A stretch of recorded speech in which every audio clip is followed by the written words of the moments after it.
Hello, YouTube. Welcome on in. My name's Chris. I'm Johnny. We are your number one entrance for sports entertainment content here on YouTube. Back again, episode 5. I really should check these numbers before I start these. I really should. It's 5 probably. I think so. 5 or 6, somewhere in there. That's fine. That's the Yeah. biggest thing. We are reviewing and going over Wrestlemania 40. If you notice, we might be a little bit higher up on the display than normal because we have acquired a special guest and a dear friend of ours. It is Luke, the amateur. Hello. I don't know why, but you said a little bit higher, and I immediately started singing Creed in my head. You know what? As soon as you said that you were thinking it, I knew what you were thinking. I'm not gonna lie. Because You might have. The video didn't see it, but as soon as you said it, I immediately started smiling. I could not get it out of my system. But yeah, Luke is a dear friend and a beloved wrestling fan for the most part as well. True. Because you've been watching. How long have you been watching, anyways? Oh God, I started watching probably like end of 2006. Okay. I think the first Raw I ever watched was the Raw before the 2007 Rumble when Taker won. Okay. So WrestleMania 23 is like the easiest way to kind of gauge that. That was my first Mania that I ever saw. Fair. But yeah, sometime around then. I'm just happy there's someone else here that watched, Cena wrestle Federline and. Yep. Oh Just yeah, there that was in the the first frame. Raw I ever saw. Was John Cena coming out and fighting Kevin Federline, and I was like, I don't know who this is. He must be a wrestler. I was wrong. I was the furthest thing from correct in that moment. This K-Fed guy has it, and I respect it. He's fighting Kevin Federline in camouflage cargo shorts, and I'm like, you know what? I don't know about this guy. I don't know if I like this guy. Also, I checked. Episode 5. Episode 5. Thank you for vamping long enough for me to quickly Google our own YouTube channel to see what the hell we're doing. But yeah, we're going to just spend the next couple hours just talking Mania 40. Our thoughts, probably going to deep dive some of the matches more than others. Talk a little bit about the Raw and SmackDown after Mania, since we are past both of those now. But yeah, I guess we'll start this way. Overall, scale of 1 to 10, where do y'all put this? Where do y'all put Mania 40? Oh God. Can I separate it into night 1 and night 2 ratings? Because I do think there is a difference for me. That's fine. I understand that. I respect it. I would do the same. Yeah. Yeah, just because night 1 had a lot of good matches, but it didn't have the energy of night 2. So Yeah. there was like night 2 energy was just like insane from beginning to end. Mhm. Night 1 was like, I don't know, maybe like an 8.2 or something, like somewhere in that ballpark. And then, or night 1 was that. And then night 2 was probably like, I don't know if I want to give it a 9 or higher, but I mean, I would say almost like a 9.1 maybe. Yeah, I'm feeling around a 9 for night 2 as well, personally. I would say a 9 for night 2. Give me a 7.5 for night 1. Really? That's fair. There's a few matches that I would fix a little bit is the biggest thing. Yeah. I agree. Because Yeah, I think there's a little bit too. Yeah. I think the show kicked off and finished night 1 at least very strong, but the in Mhm. between could have been better is the biggest thing. Yeah. Night 1 was so weird because night 1 was like, it's weird when you have the main event of night 1 directly impacting night 2. Night 2. Yeah. And that leaves you feeling weird because I remember when night 1 ended, I was sitting there and I kind of felt like this weird emptiness of like, well, that was good, but I don't feel the satisfaction yet. Yeah, Yeah. because you haven't actually hit the payoff for anything yet. It's like reading half of a book. Yeah. Yeah. And then we finished the story, guys. Yeah, dude. They can vouch. I switched shirts before we hit record because. Wait, he won? Why would you say that, Chris? Whoa. All right. Sorry, on this podcast, we talk spoilers, apparently. Edit Chris out. I didn't even watch the show yet. Edit Chris, motherfucker. I'm the editor. How dare you? Goddamn. But yeah. Yeah, we of course watched the entire thing. We may have missed a few things, but I was gonna say, yeah, Luke missed 2 matches, but yeah, Luke missed about 2 matches because Luke. I I've wanted watched a lot. popcorn. I've watched a lot of Sorry. pay-per-views with Luke between both companies at this point, between WWE and AEW. And Luke very much strategizes when to go to the bathroom and when to get a snack on the match he cares the least about. There And was he has matches done this. on this card that was, like you said, like you could walk away and it's not going to impact anything. Yeah, the problem is, though, it's one of those things for me of, I think, and this is probably a bold claim on a lot of it, but for me, the weakest match across both nights, I think, was Jimmy, personally. Yeah, I agree. No, no, I can't agree to that. Damn, I like it. I can't agree to that because hot take, I didn't enjoy LA Knight versus Styles. That's not a hot take at all, in my No, opinion. that's not. I also didn't love that. Here's my hot take. So was it Jimmy who speared Jay off of the stage? It was Jay that speared Jimmy. Jay speared Jimmy. Okay, that sequence was better than their entire match the night before. Yeah. I think it's interesting Jay winning and then Jay also spearing. It's like you're taking both of them out. Give Jimmy something, but no. Do we want to? Well, before I get into that match, where do we want to start? I guess. I mean, we might as well start where we're talking and just rock from there, right? My whole thing with that match was like there were really cool things. Like something I don't see a lot of people talking about is there was that little like middle section that was really, really cool to me, where it was like they were mirroring each other's moves. They were doing the exact same move to each other, which is really cool when you see not just brothers in the ring, but you see twins in the ring, and they're doing the exact same things to each other at the exact same time. And it's like, that is cool, but I almost wish there was more of a stipulation to the match, or like, like a no holds barred kind of thing. I think if you threw some weapons in there, I think it would have been way more fun. I think what hurt the match a little bit, and because it's like main event kind of influenced this, I think that should have been a Bloodlines match. Like, yeah, because I feel like, but the main event also needed it. It was the biggest thing in the world. But I was like, I agree. I feel like there should have been some stipulation, like no false count anywhere, even or if something. Even if you chalked it up to calling it back to what they had of the Tribal Combat, which is just a reflavored name for a no holds barred match. At least, especially with like, because I will say, the match was, it's not a bad match. Like, I don't think there's a bad match on the card. There are some that are much more enjoyable than others. But the thing that got me stoked for that match, and I think the reason that I put Jimmy so low on like the overall card, is because the vignette and the package they did before that match was beautiful for a very lackluster match. Because that whole thing of like them facing away from each other and like saying their full name, I am my brother's keeper, showing the whole history together, and ending it with that same speech of, I am, Joseph, all their middle names, Fatu, I am not my brother's keeper. It's like, it was beautiful. And then it's, it's not a bad match. It didn't live up to what the video had, right? But it also, which kind of surprised me, it only went 11:05, which was the exact time. It felt short before that. Yeah.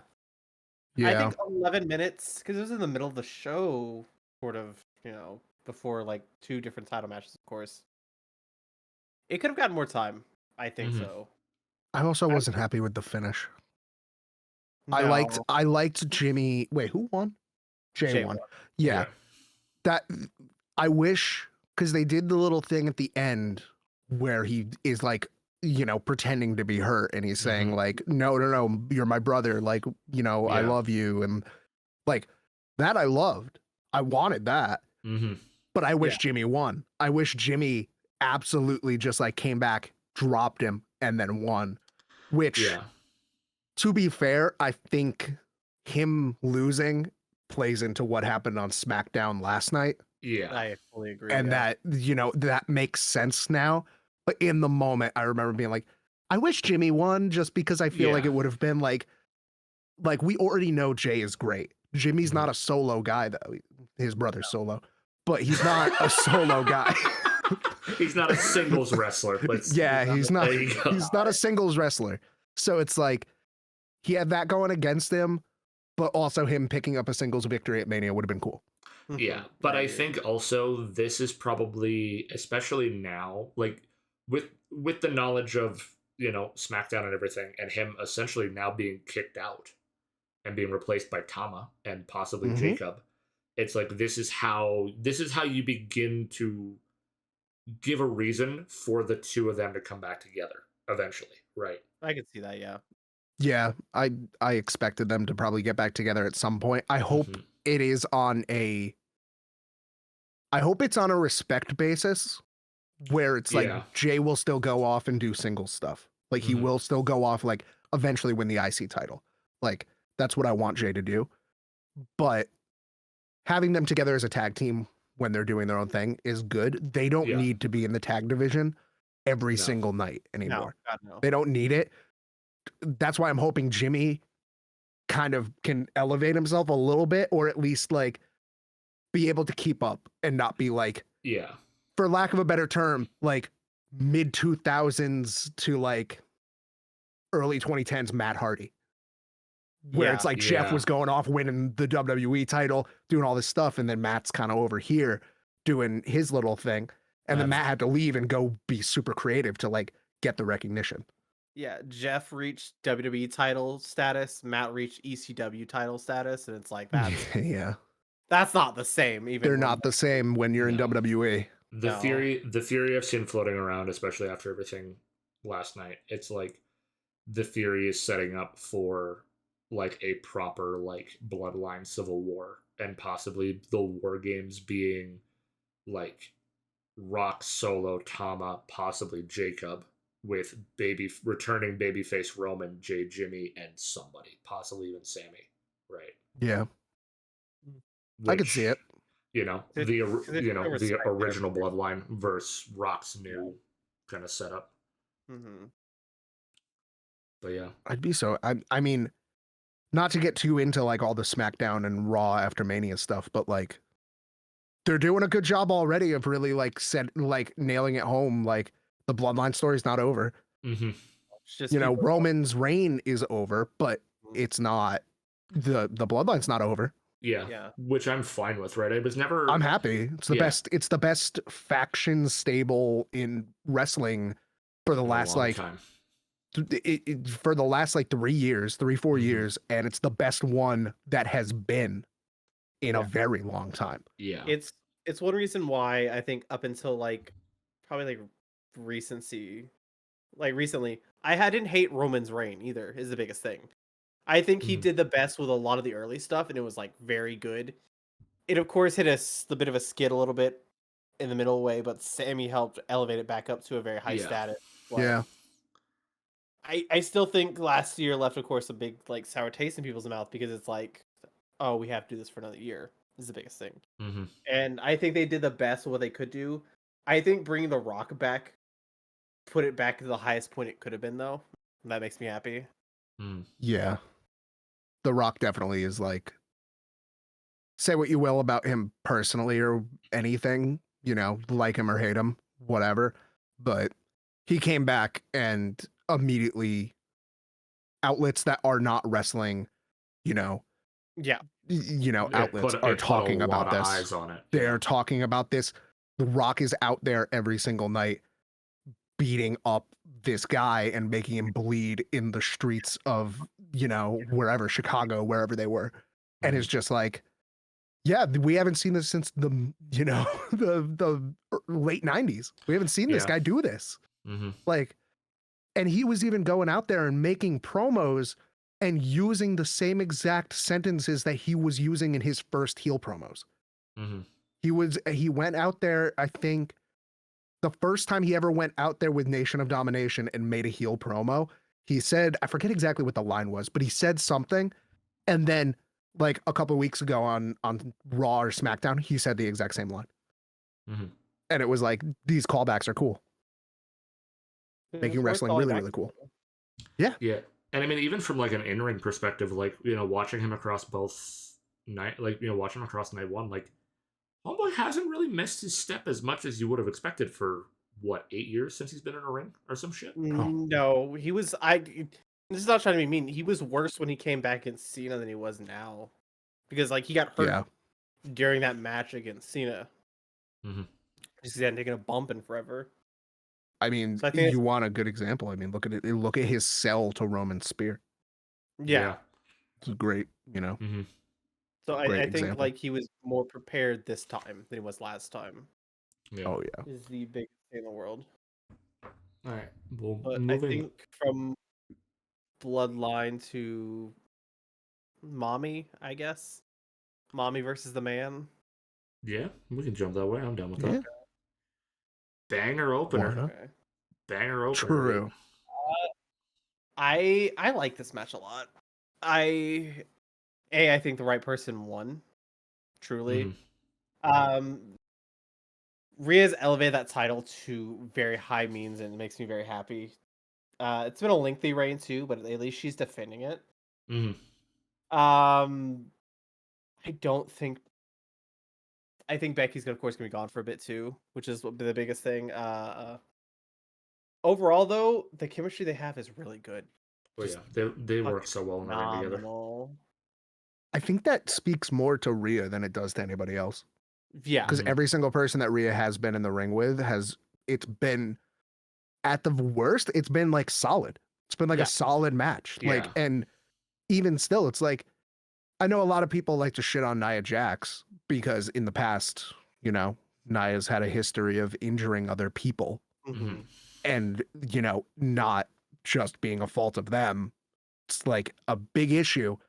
Nia's come back recently, and I will say she is a lot better, like infinitely Yeah. better than she was. Oh, agree. So 100%. like people absolutely dunking on Nia right now is like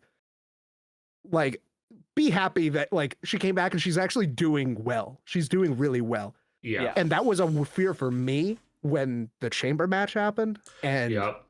that was my thought, a too. decent match. It was a good match. It wasn't like it was predictable, but it was still fine. Yeah. Like you knew who was going to walk out the winner, but being predictable doesn't always mean bad. No. Right. We knew Drew was going to win. And yeah. that was like one of the best matches. Yeah. God, that match. That entrance was fucking awesome. Yeah. Seth and Drew's entrance were absolutely great. Maple actually brought up something kind of interesting to me. And this is, as I've phrased it with you, Luke, and as you phrased it with me, my tinfoil hat might be coming back just a little bit here for a moment, which I know you love. Drew leads the Dark Order. I got you. Shut the fuck up. I'm feeling you. Hey, So- we're not allowed to talk about that company, right? So here, well, it's going to touch up a little bit. So the speculation and the rumor for a long time has been what's going to happen to Drew post Mania, because his contract's up sometime post Mania, and there was never really a confirmation one way or the other on whether he re-signed or whatever. Also, apparently, the guy who was in charge of re-signing, or like dealing with a lot of contract re-signings, he apparently has been removed from that position because he kept having them run so long and so late. So that might play into part of it.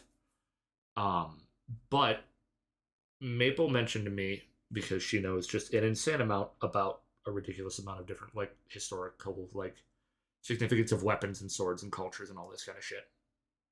Because the thing that was interesting to me with Drew's entrance was that he didn't come out with his normal sword. Obviously, there was a billion Highlanders with swords, but a lot of the times Maple has said within a lot of like Scottish and Gaelic culture that when you like that is having armed soldiers with you, but you not being armed is usually a sign of farewell in a lot of ways. So if it's a deep enough cut, who knows, right? And especially with the cash in, right? But I don't know. I'm happy wherever Drew's at because like he's putting on fucking career work right now. He's got to fight for sure, right? That's my only thing is that he could leave. Like whatever works for him, and I want Drew to be as happy as he can be, making the most money that he can possibly be wherever he is. But he is doing career work right now. Yeah. And you know that they have a million things lined up for him because they're starting their European PLE tour. Yeah. They're not coming back to the US until SummerSlam. Yeah. For a PLE. Backlash in France. Clash of the Castle. Which is basically which is pretty much Drew McIntyre's pay-per-view. Yeah. Or sorry, PLE. But yeah, I think he has a million things he can do. You know, he can go back and he could feud with Priest. He could, when Punk's fine, he could feud with Punk, and that'll be like probably feud of the year, honestly. Yeah. It already basically is like the second best feud in wrestling right now, probably, aside from Cody and Roman. And Cody and Roman is done right now. They might come back to it later, but like, right now, Drew and Punk is like the big topic for like wrestling. It's great. Like, because again, like for Raw, again, like CM Punk again screwed Drew out of winning the number one contendership.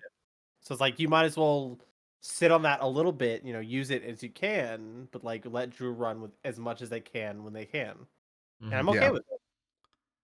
I like how we segued from Rhea Becky into Drew McIntyre somehow. Dude, you know how our conversations go off of this? It doesn't change when we're recording, right? Every time you and I have ever talked, this is how it goes, right? Of just subject line, tangent. Tangent eventually becomes different tangent, and somehow we eventually end up back where we started. Right? Yeah, so I want to talk about Scotty 2 Hottie for a second. Actually. Fair, Sky Too Hottie, Grandmaster. There it is. Anyone do the worm here, or? Too cool. Luke, do you know how long it's been since I've heard that name? You son of a bitch. I don't know what to tell you. I don't know what to tell you. I was like, he'll bring up something that's gonna, you know, push the right buttons for me. I did not expect you to. Yeah. Oh my god. I'm surprised there was no Paul White appearance at WrestleMania. I'll be real. God. He's probably still recovering from when Hobbs fucking dropped him on that car. Yeah. That man's one bump away from injury, and he always takes that bump no matter what. Yeah. Yep. He's like, I'm good for a bump. Well. Oh my god. Oh my god. What a guy. Shout out to Paul White. I can't believe he finessed that company into a big contract where he does nothing. No more BS. Him and Mark Henry are just like chilling, vibing. I mean, at least now Mark time for the main event, and that's it. Man. That's Mark done. Hey man, that's more than what fucking Paul White does, man. That's true. That is true. Where do we want to jump to next? We can continue on the Drew train since we are talking about Drew. Yeah, the cash in as well. Because Yeah. he finally remembered how the fuck to use the briefcase, dude. Yeah, so Drew McIntyre versus Seth Rollins. They went about 12 or so minutes. So just the best way I could describe this match is a probably like a Roman Goldberg match that we recently got. God, yeah. I don't want to say the other guy is the biggest thing. Finisher. And then after tweeting out mid-match that he was bored at work, one claymore led to another, and Drew McIntyre is a world champion. For about 9 seconds. Yeah. You guys want to delve into what happened after he won the world title? I have so many thoughts about this entire 13-minute opening to WrestleMania. Oh my god. Dude, I knew something had to happen when it was like it just stayed on him and him looking at Punk for a while, and I was like, yeah, we're getting something. Yeah, it wasn't stopping. It's like, you know, if this was just whatever, this would have been like a 30-second stare down. We would have hit ads, but like they're holding on this, so it's like something's good. For me, it was if Punk makes a move, then it is 100% cash in. Yeah, 100%, because they were just showing it for so long, like you said, and it was like, I was like, I get it. You want to drive it home that like he's throwing it in his face, which first of all, WWE, Paul Levesque, I know you're listening. Where the fuck was Broken Dreams? It's like the most perfect like moment for it. Yeah. Because he's broken CM Punk's dreams while he's sitting at commentary. Come on. Do I have to write the show for you? Clearly you're inept. And he also Anyways. hit it too, and it's like, all right, we're literally all they add like the bullet points here. Yeah, the craziest thing about that opening was just like, one, can we also just give a shout out to Samantha for absolutely being the best part of WrestleMania? Because best like if you watch those like 4K shots in the ring as she's announcing them while they're both standing in the ring. It's like you could see Seth getting so hyped just from her saying his name. Like he is getting so ready for it. It's like, you know, going Super Saiyan watching him get so hyped about it, because it's like he just went through this nightmare the night before, and then he comes to this, and as soon as she does it, it's like he's shedding all of it. He's like, no, I'm at 100% again. It's so good. I'll be genuinely honest. I can't think of, and this is not even like biased towards her, I can't think I've ever heard an announcer get physically emotional when announcing like winners specifically for this Mania. Yeah. Yeah. Like, So she's talked about that in interviews. She's talked about how they want to tell her the finishes so that she's prepared, but she tells them, don't tell me. Because she wants to be surprised. She wants to be a part of it, which is like when you're a fan, like you're a fan. She also walks around like all weekend, apparently, wearing this giant mask to like be on vocal rest until she has to go out there. That is incredible. Because again, she did both nights without like falter or fail, or as a lot of us know, the 50-degree weather night one. I was about to say, yeah. That will have an extreme effect on your vocals. Yeah. God, she's so good. She is. She was wrapped up in jacket and everything. Yeah, so after telling Phil Brooks to suck it, Punk got a little upset, swept the leg, just choked the guy removed his... Come on, Chris. I haven't even brought up AEW yet. Another coworker, by the way. Guard, hit him with it, and then after staring him down, he's like, "I told you." And then he blew a kiss to, I guess, Drew's wife. I think they married. Drew's wife. The bisexual Undertaker's music hit. And then out comes, again, the dumbest wrestler in the world, according to the internet, Damian Priest. He's cashing in. Thank God he was successful, because if he had failed that, holy shit. And then as the match starts, 9 seconds later, we have a new world champion, Damian Priest. Can I be honest about that too? What's up? I know Chris knows this because Chris has heard me get on my soapbox occasionally. I always talk shit about Damian Priest. Just always. I'm like, why? I don't get it. I don't understand him. The moment that bell rung and he held up that title, I was like, shit, I think I might be a Damian Priest fan. Like instantaneously, I was like, I get it. Never mind. I get it. Like, I absolutely get this. And then the post-Mania conference, when he sat there and he was talking about like everything and like how he got there, I was like, no, I completely understand. Like, I'm a Priest fan now. Holy shit. I did not ever expect this. One of the things he hammered home in that post-conference, everything, was like how good of a champion Seth was. It's like he wants to be on that level of world champion. It's just like you can tell that's like the realness of it all, like coming out, and I will always respect that. The one thing I will say about Priest that's so funny that I've seen floating around is like so many people being like, yeah, he's gonna go really far. He's got a lot of years of potential. It's like Priest is in his 40s, guys. Like he's not young. Like everyone. I don't know why, like, a lot of people don't really realize that, like, he's an older guy for this business. Well, people say the same thing about LA Knight. Yeah. LA Knight's same age, roughly, probably. Yeah.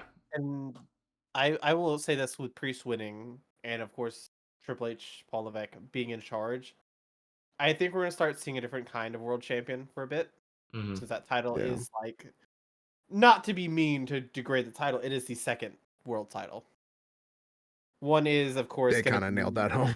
Yeah, like, one is, of course, going to be the secondary world champion. So I think, like, I could see people like Jay, people like Sammy, people like Damian, and I could see Gunther being undisputed champion, but I think also if Cody holds on to that title for long enough, Gunther can easily be a world champion. Oh, yeah. And I'm going to be okay with this new wave of, like, world champion that's not, like, the biggest guy or the most over guy or, like... the guy that's going to sell the most merch. I think this is a title you can experiment with different world champions. Yeah, you don't need it. Yeah. You don't need,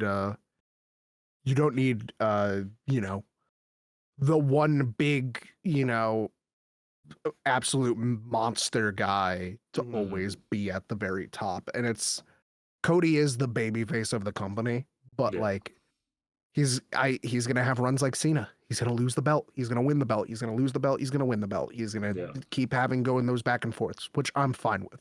Oh yeah, that's what you need. Yeah, it's a little bit of adversity every once in a while. It'll be fine.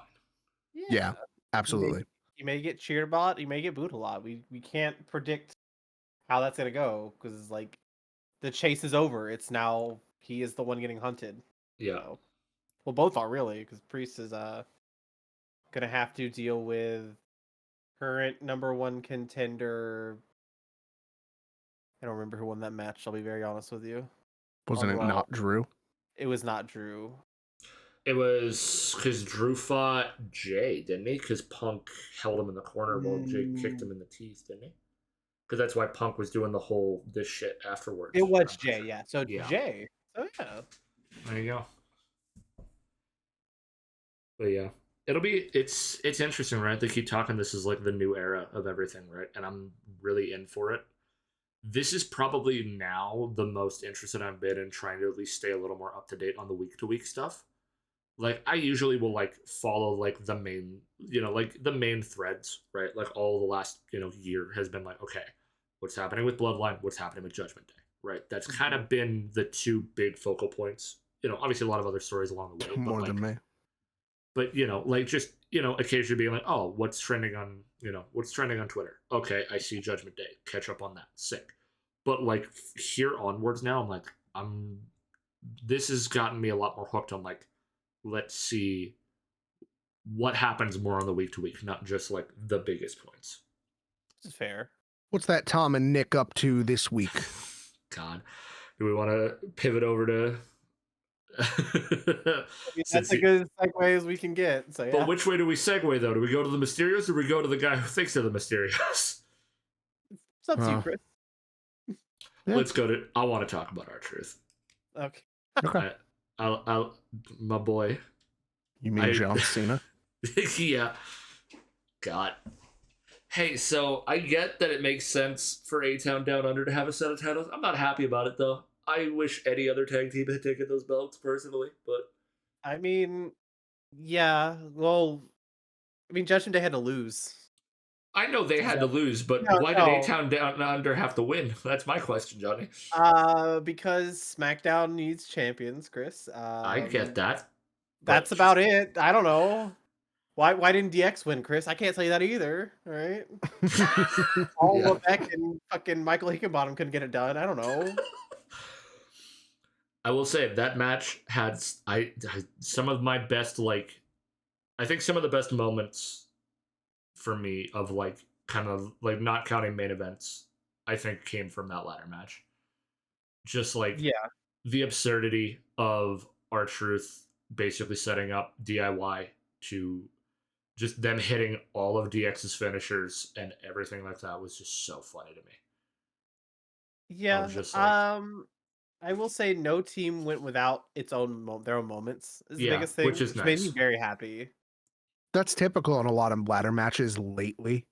Yeah. Or like, big ladder matches is everyone can have like their little moment, which is really, really cool. I think DIY honestly had the most moments.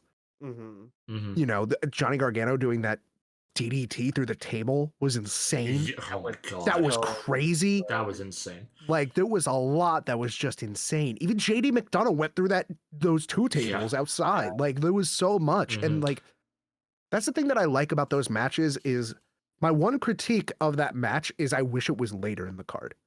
Yeah. Because I feel like it would have made more sense to have like that fun moment maybe be put in a better spot. Because you go from that to Mysterio and Andrade versus Santos and Dom to Jay and Jimmy to Jade Cargill's showcase match to Sami Zayn and Gunther and then the main event. And it's like, I feel like you could have moved it maybe after Ray and Andrade. And then like it would have probably been a little bit more fun. Yeah.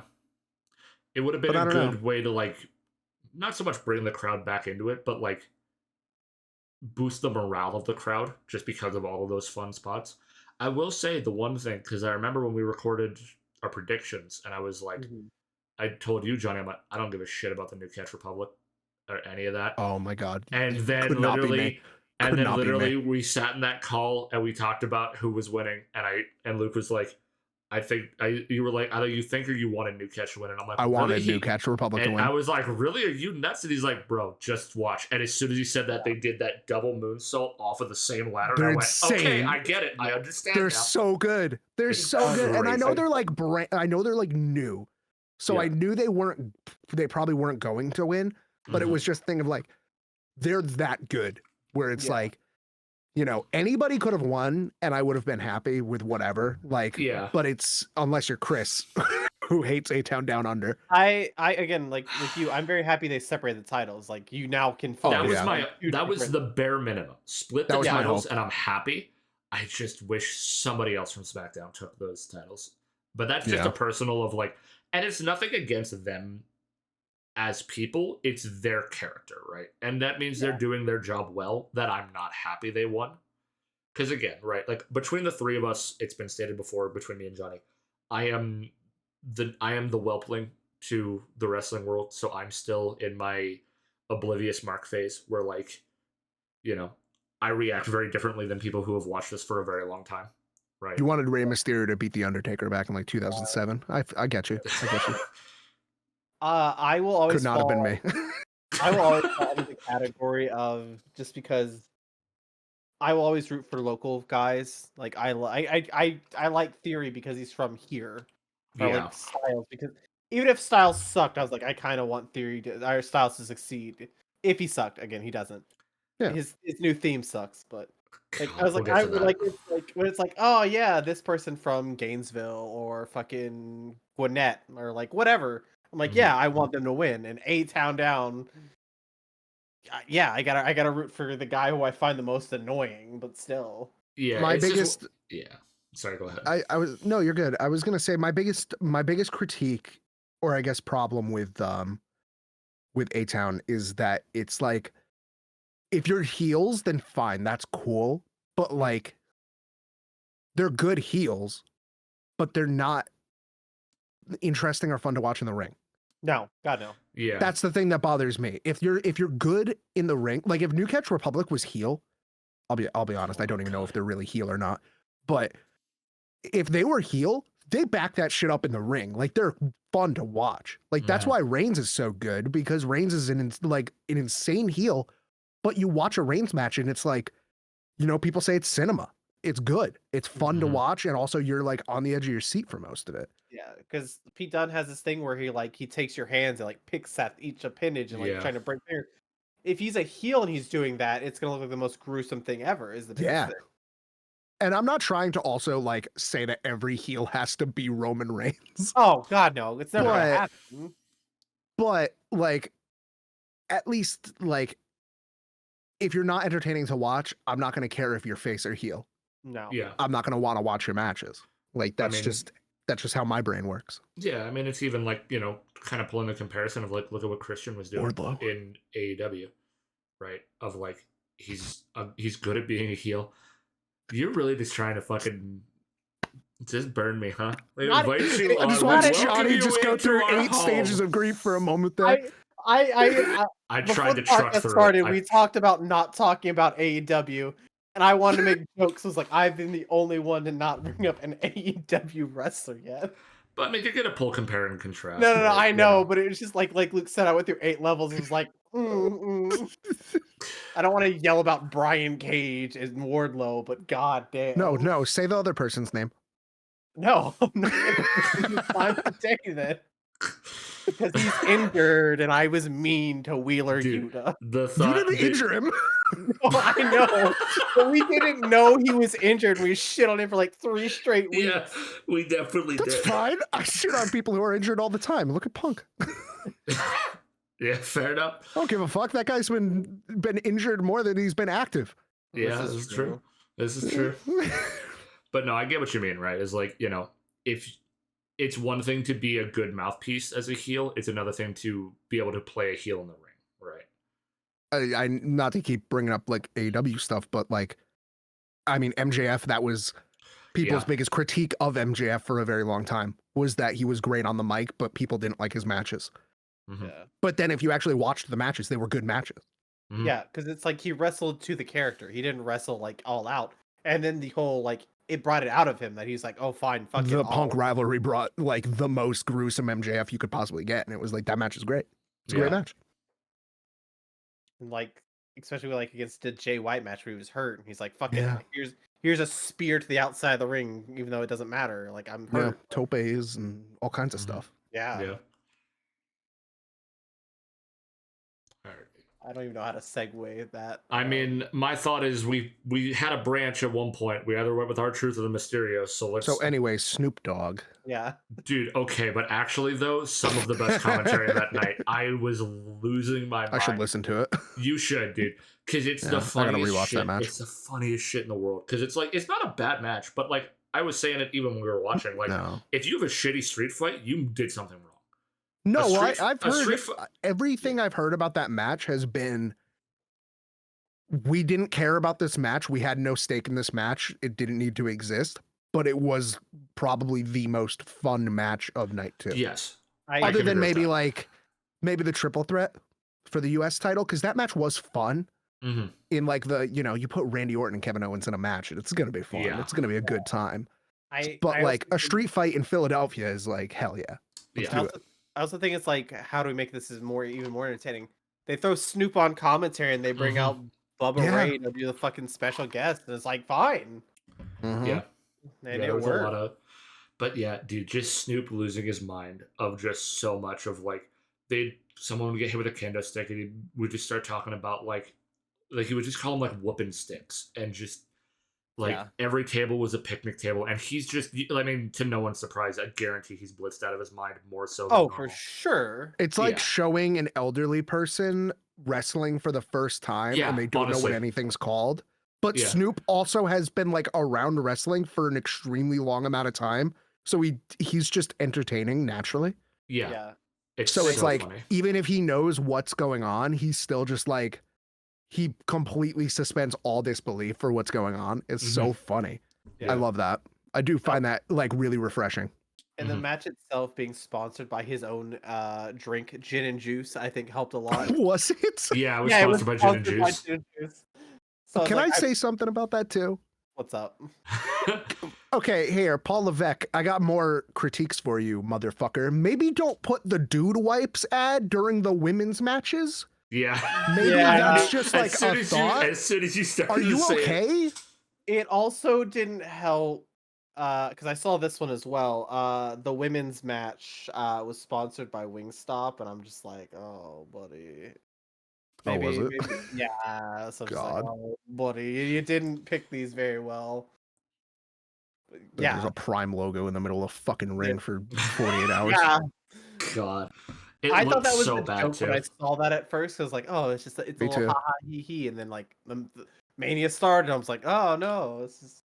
It was a thing though afterwards where it was like it might as well not have even been there because that was the last thing I was thinking about during during the matches. Yeah, honestly, you know what I mean. Mm-hmm. I think the only time we thought about it was when we were like, we need him to get RKO'd onto his own logo on it. Yeah, it would be good. That was the only time we ever cared about it being in there, right? Yeah.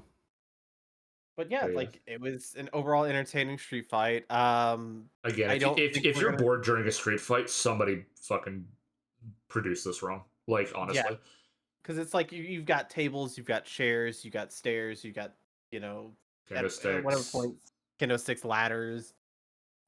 Street fights are always fun. Mm-hmm. Everyone got involved too, which made me very happy. I did enjoy the moment where they put I think it might have been one of the AOP members on the table and it just broke immediately. I thought that was cool. Yeah. Table definitely didn't hold up great. Yeah. But yeah, it was a fun match. It was what it was always going to be, just a mess of a match, but in a good way. Yeah. Yeah, again, we like literally when we did the predictions, we didn't even know it was a thing. Like we finished recording, I uploaded it, and then Johnny like 2 hours later DM'd me and went, "Hey, by the way, this is a thing." And I'm like, no one cares. We're not gonna go double back. And then it was like one of the making a street fight was the smartest thing they did. Yeah, honestly, if that was just like a 6-man tag, that would have been the worst match of the night easily. And Lashley's always good in those. Lashley is always good in those. When I went to Extreme Rules 2019, there was a lot of like good matches. It was during like Kofi Mania. It was during like all of those like storylines. Bobby Lashley did a last man standing match with Braun Strowman, and it was the best match of the night. It was so cool. But yeah, Lashley's always good in those situations. Lashley's good no matter what. It's just like it feels like they don't know what to do with him anymore because his contract said like be WWE champion, and they said, check. Now what do we do next with you? Yeah. It's like, what else? We'll have you fight Omos at 38. Who cares? Yeah. He was supposed to fight Wyatt last year, but you know. He ended up he won the Battle Royal. Yeah, the Battle Royal. Yeah, he won that instead. And for anyone at home who cares, what's his name? Bronson Reed won the Andre the Giant Memorial Battle Royal on SmackDown. I'm happy about that. Yeah, I am happy about that because it's like the fact that he beat Sammy 2 weeks out from Mania made me very happy. It was like, okay, he was supposed to have a title match at Elimination Chamber with Seth, but Seth was injured and he was having a kid. Yeah. I'm happy he's getting like they're still keeping him relevant somewhat. Yeah. I enjoy watching him wrestle. He's fun. I think he's unfortunately going to fall under a specific card because of what they're currently doing on YouTube and Twitter. Is the speed championship. Speed and things. I'm pretty sure he's going to be the first speed champion, which I don't think is going to be good for him because it's like. Is there a belt for that? There is going to be a belt for that. Yeah. Oh, they haven't showed it yet. No, they haven't showed it yet. It's actually just like Speed the drug. They just hand that to you. Yeah. Here's some crack cocaine, Bronson Reed. Here you go, man. It's a signed copy of the movie Speed. It's just like it's just Need for Speed, the game. God.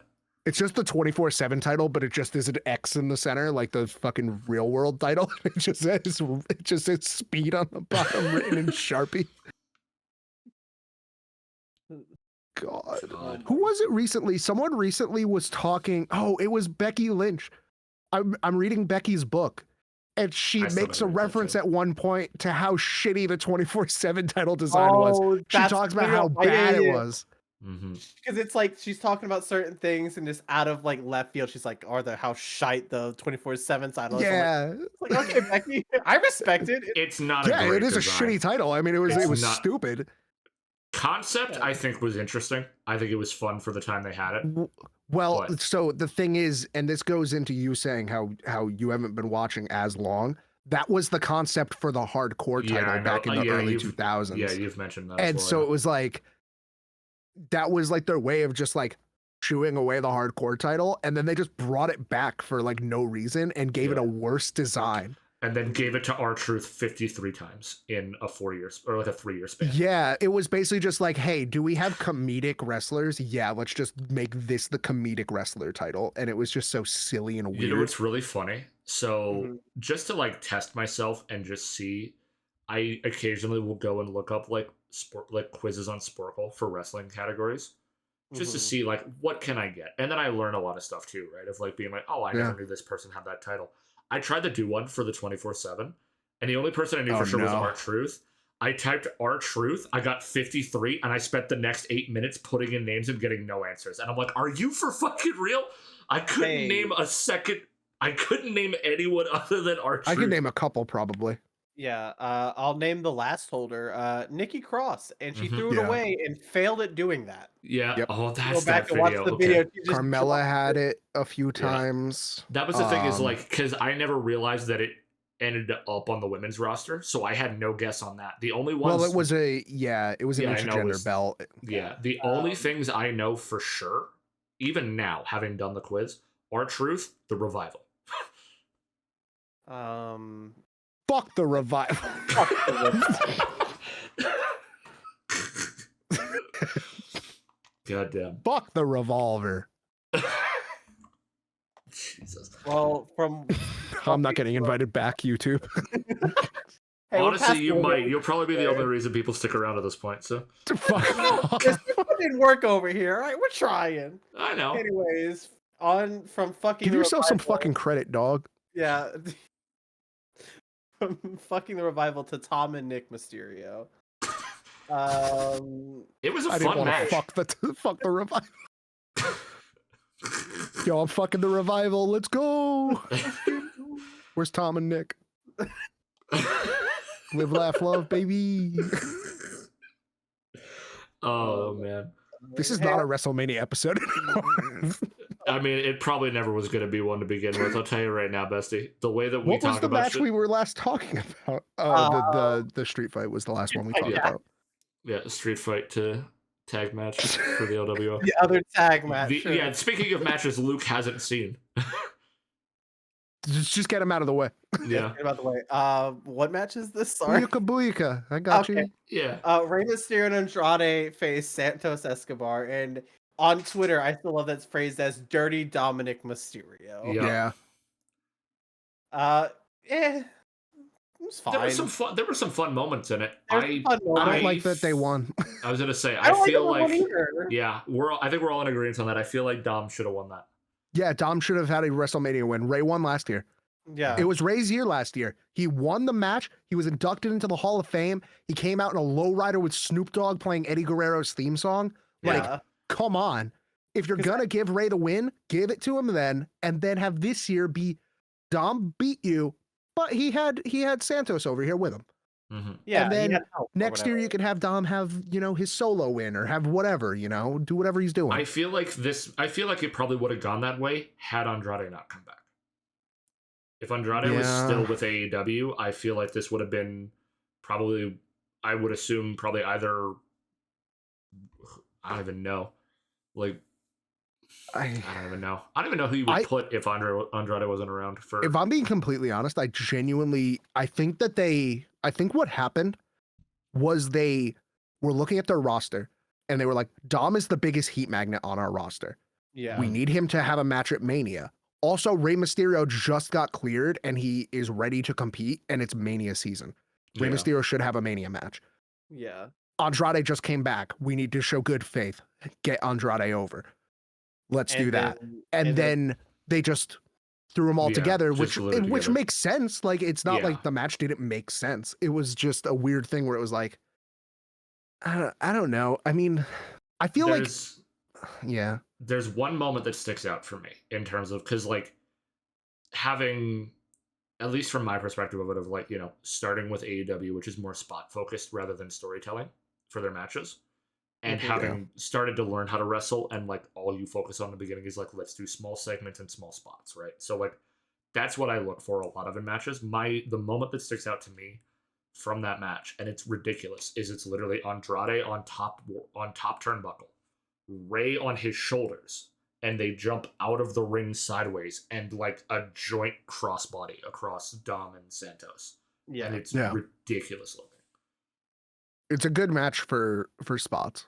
It was a very good match. I mean, you put a lot of, like high flyer or lucha inspired wrestlers together, it's going to be a fun match no matter what. But it's one of those matches where like I don't have a lot of stake in it. I don't think there was a lot of people that had a lot of vested stake in it. I think my hottest take of Mania is that I think there were too many happy endings. Yeah. I think that might be my hottest take, because it's like you need some heels to win. And you kind of did have that with the Bloodline winning night one, and then, having Logan win, or having I guess Drew, technically, even though Drew was super over, it didn't matter if he was heel or face. It didn't matter in the end. There weren't. Looking at it now, you're right. There isn't a lot of heels. Rhea, but Rhea's also super fucking over. So it's who cares? It's one of those there wasn't really many heels who actual like heels. There weren't many that actually won, which I think was my biggest I feel like something's weird here. Like there should be more. Because I think at Mania, of course, the people who are the most over, like organically with the crowds, are of course going to get cheered, like Rhea, like Priest when he cashed in, like Drew, LA Knight. LA Knight. It's like those people who got over organically, face or heel, they're going to get cheered is the biggest thing. Yeah. Felt weird. I don't know. It felt weird, and I think we're all in agreement. Like the wrong team won here, even though it was in thanks from assists from Lane Johnson and Jason Kelce of the Eagles. Yeah, That's Yeah. Thank you for telling me their names because I genuinely. no, it's fine. Yeah. But I will say the other only like true branching thing from this match that's carried over. Santos Escobar was asked why they took out Dragon Lee, and he bluntly stated that they didn't do it. And then Rey Mysterio's like, he's probably just lying. But if you look at the history of Rey Mysterio, yeah, it happened on I think SmackDown. But if you look at the history of Rey Mysterio, people turn on Rey Mysterio a lot. So Yeah. Rey Mysterio's never had like a heel turn in WWE. no, so it's like, hey, buddy, you might want to watch your back because it could be Carlito, it could be Andrade. it could be Andrade, it could be anyone. So best you watch your back a little bit. Mm-hmm. Batista's back. Yeah, I'm gonna kill you, Ray. Yo, what did he say at that pay-per-view? I'm gonna tear you in half. Something like that. I'm gonna tear you in half. It's all your fault. He's like, Dave, no, Dave. All right, Gene Snitsky, calm down. It's he's not like, my fault. And he's holding him by the shoulder, and Ray, for the first time in his entire career, looks genuinely concerned. Yeah, and then he gets terrified. Oh, no, he says, I'm gonna rip your head off. That's what he says. I'm gonna rip your head off. You were my friend, Ray. I'm gonna rip your head off. Rey Mysterio looks like he's about to get stabbed in the chest. He doesn't know what to do.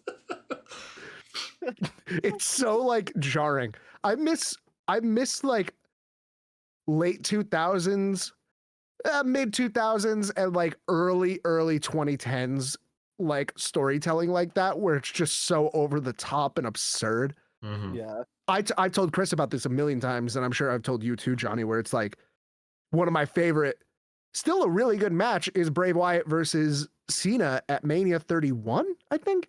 Yeah, where he's trying to get Cena to like turn heel, and the referee is like has so much stake in Cena turning heel. The referee is screaming at him as he's holding a chair. Think about your family, John. It's like, bro, John, think about you're a family. referee.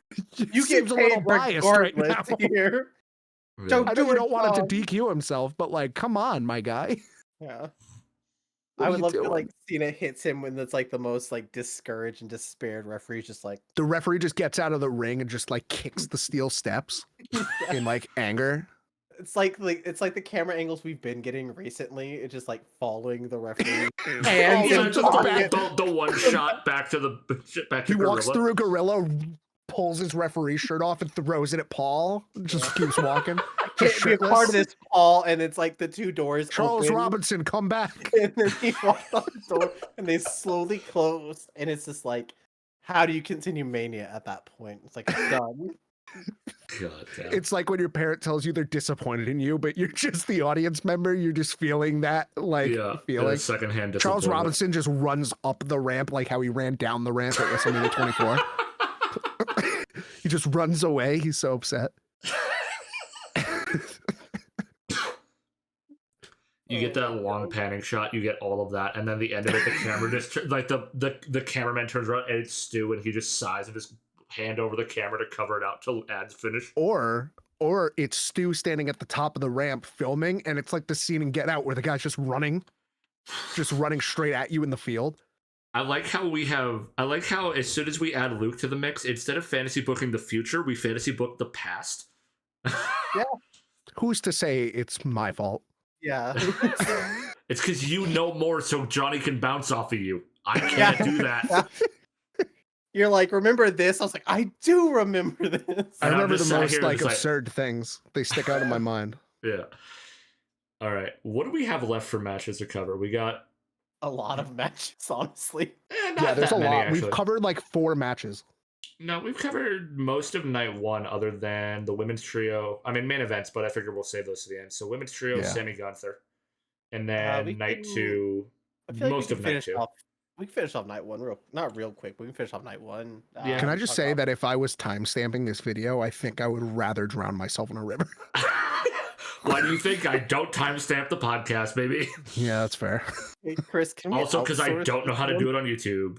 I would throw myself in the river like The Rock did with was it The Rock or Stone Cold who threw the title in the river? I Did he throw a think title? I don't fucking remember, I dude. think I it don't was know. Stone one? Cold. Yeah, he did. I would like to imagine it's like timestamp Rey Mysterio match, timestamp rebooking WrestleMania 31. Yeah, and literally the timestamps would be whatever match we're talking about 2 minutes later, tangent. Then next match, tangent 2. That's just how it would go the entire way. Mm. Anyways, What are we going next? Bianca and Naomi versus Damage Control. That consisted of Dakota Kai, Asuka, and Kairi Sane. Phenomenal entrances. I will start off by saying that. Oh my god, dude, so good.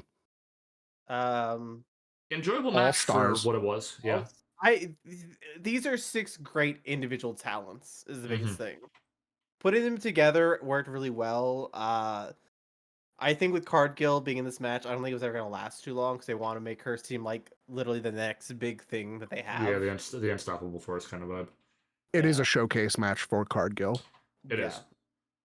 But it's also the smartest. Cargill. It's also the smartest thing to do considering her only other match really has been the Rumble, more or less.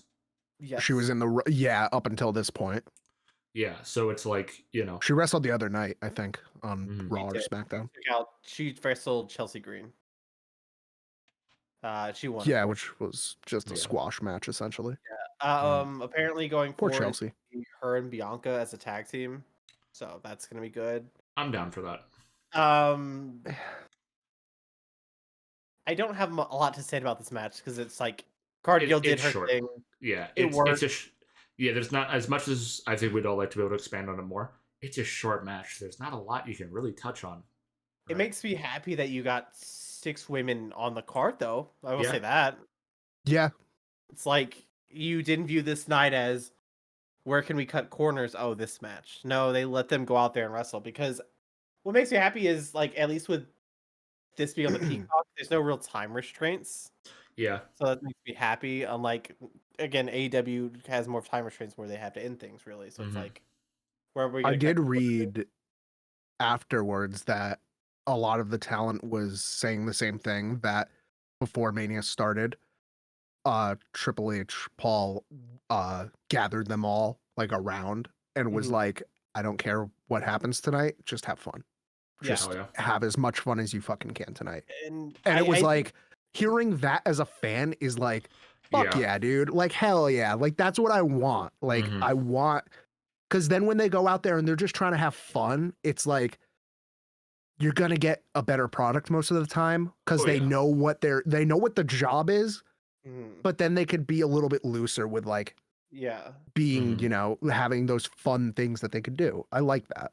And this match was that kind of like, keep Cargill like the center of attention, but you're also throwing in 5 other women who are like actually like stars. They are insane. They're so good. Every single one of them is great individually and together. And it goes back to what you were saying, right? Of like, just because a match is predictable doesn't mean it's going to be bad, or it is bad, right? Because like, I think as soon as this was announced, everyone knew which side was winning that. Yeah. Because you're not going to have Cargill take a loss at Mania.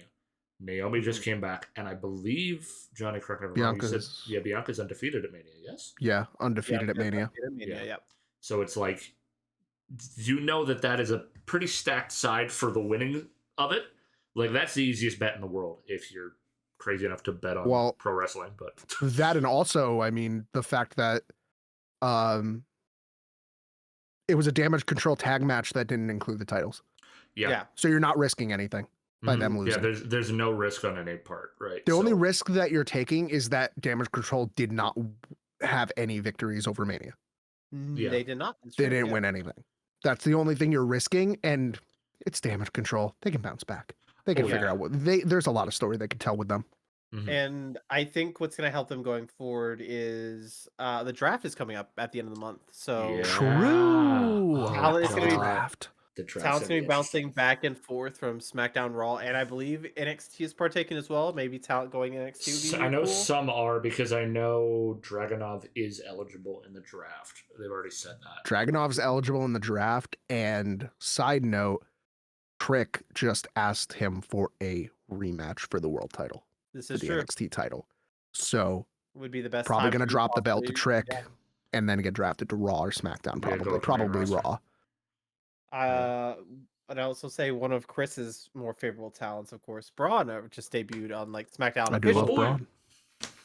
The Hate only his family. The Love only Braun. issue we have with Braun Breaker is this man is another casualty of his music getting changed.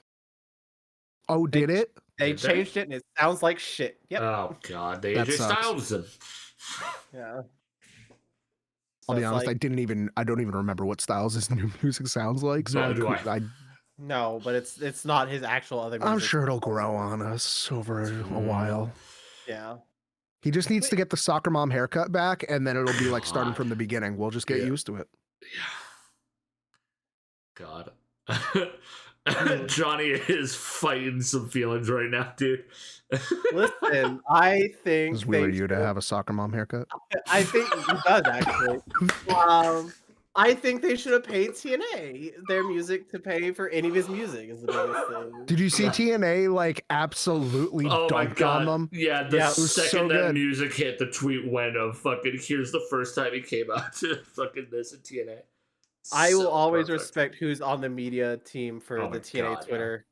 Like They you were on also that put poll. out they put out a video called I forget the exact wording, but it was Cody Rhodes' complete history in TNA, and it's an hour-long video. It is. Because he was only there for a little bit because I guess they fucked over Brandy in some way. I think And he then was they there just for, like, left. 2 matches total, which is the biggest thing. Yeah. It's like Heel Rhodes. Yeah. On a more positive note, let's wrap up night 1 with the IC title. Dude, that match was a good dude, match. Top rope Gunther is a thing I fear now, dude. That is terrifying. Sami Zayn Gunther might be my favorite match of the whole Mania. I agree. From a wrestling standpoint, and that's fair. Like, you know what I mean? Like, very straightforward. It was perfect in the I could not predict it whatsoever, and it was like it was flawless. Yeah, definitely match of the night 1 for me. That's fair. But yeah, it might be. It's definitely probably my second favorite. If like, it's in the conversation with the main event of night 2 for me. That's fair. Honestly, fair. A lot of storytelling here, by the way. Before even the match started, he's there talking to his son and wife. And then Gable. I was coming back from the bathroom for this.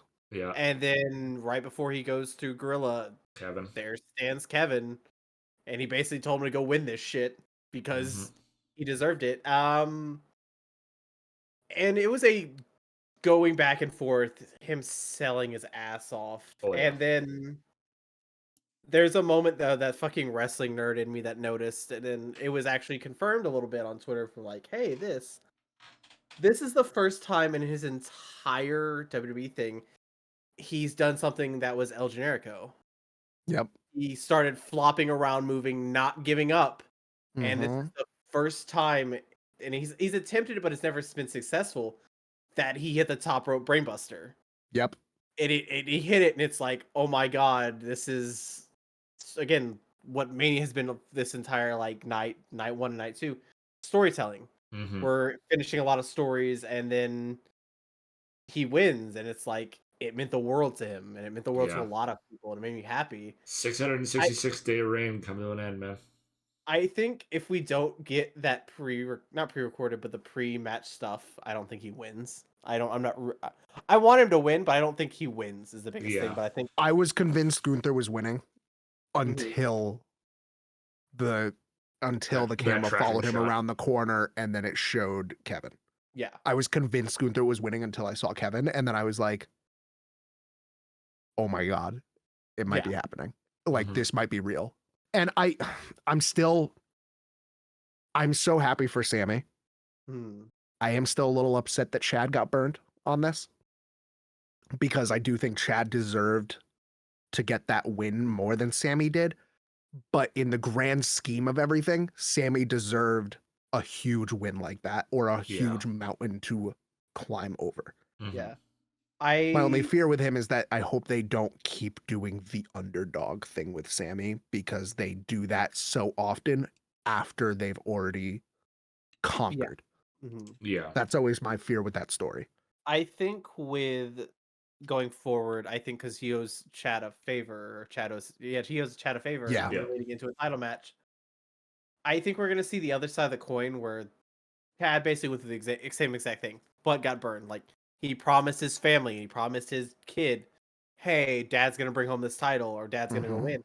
He didn't. I think that's going to lead towards a Chad heel turn, and I think it's like, it should have been me, this, and this, and I think he doesn't get the title right away. I think Chad deserves the title fully, Oh yeah, Yeah. but I think easily. it's gonna lead to, we're gonna get a match on Raw, of course, before the draft.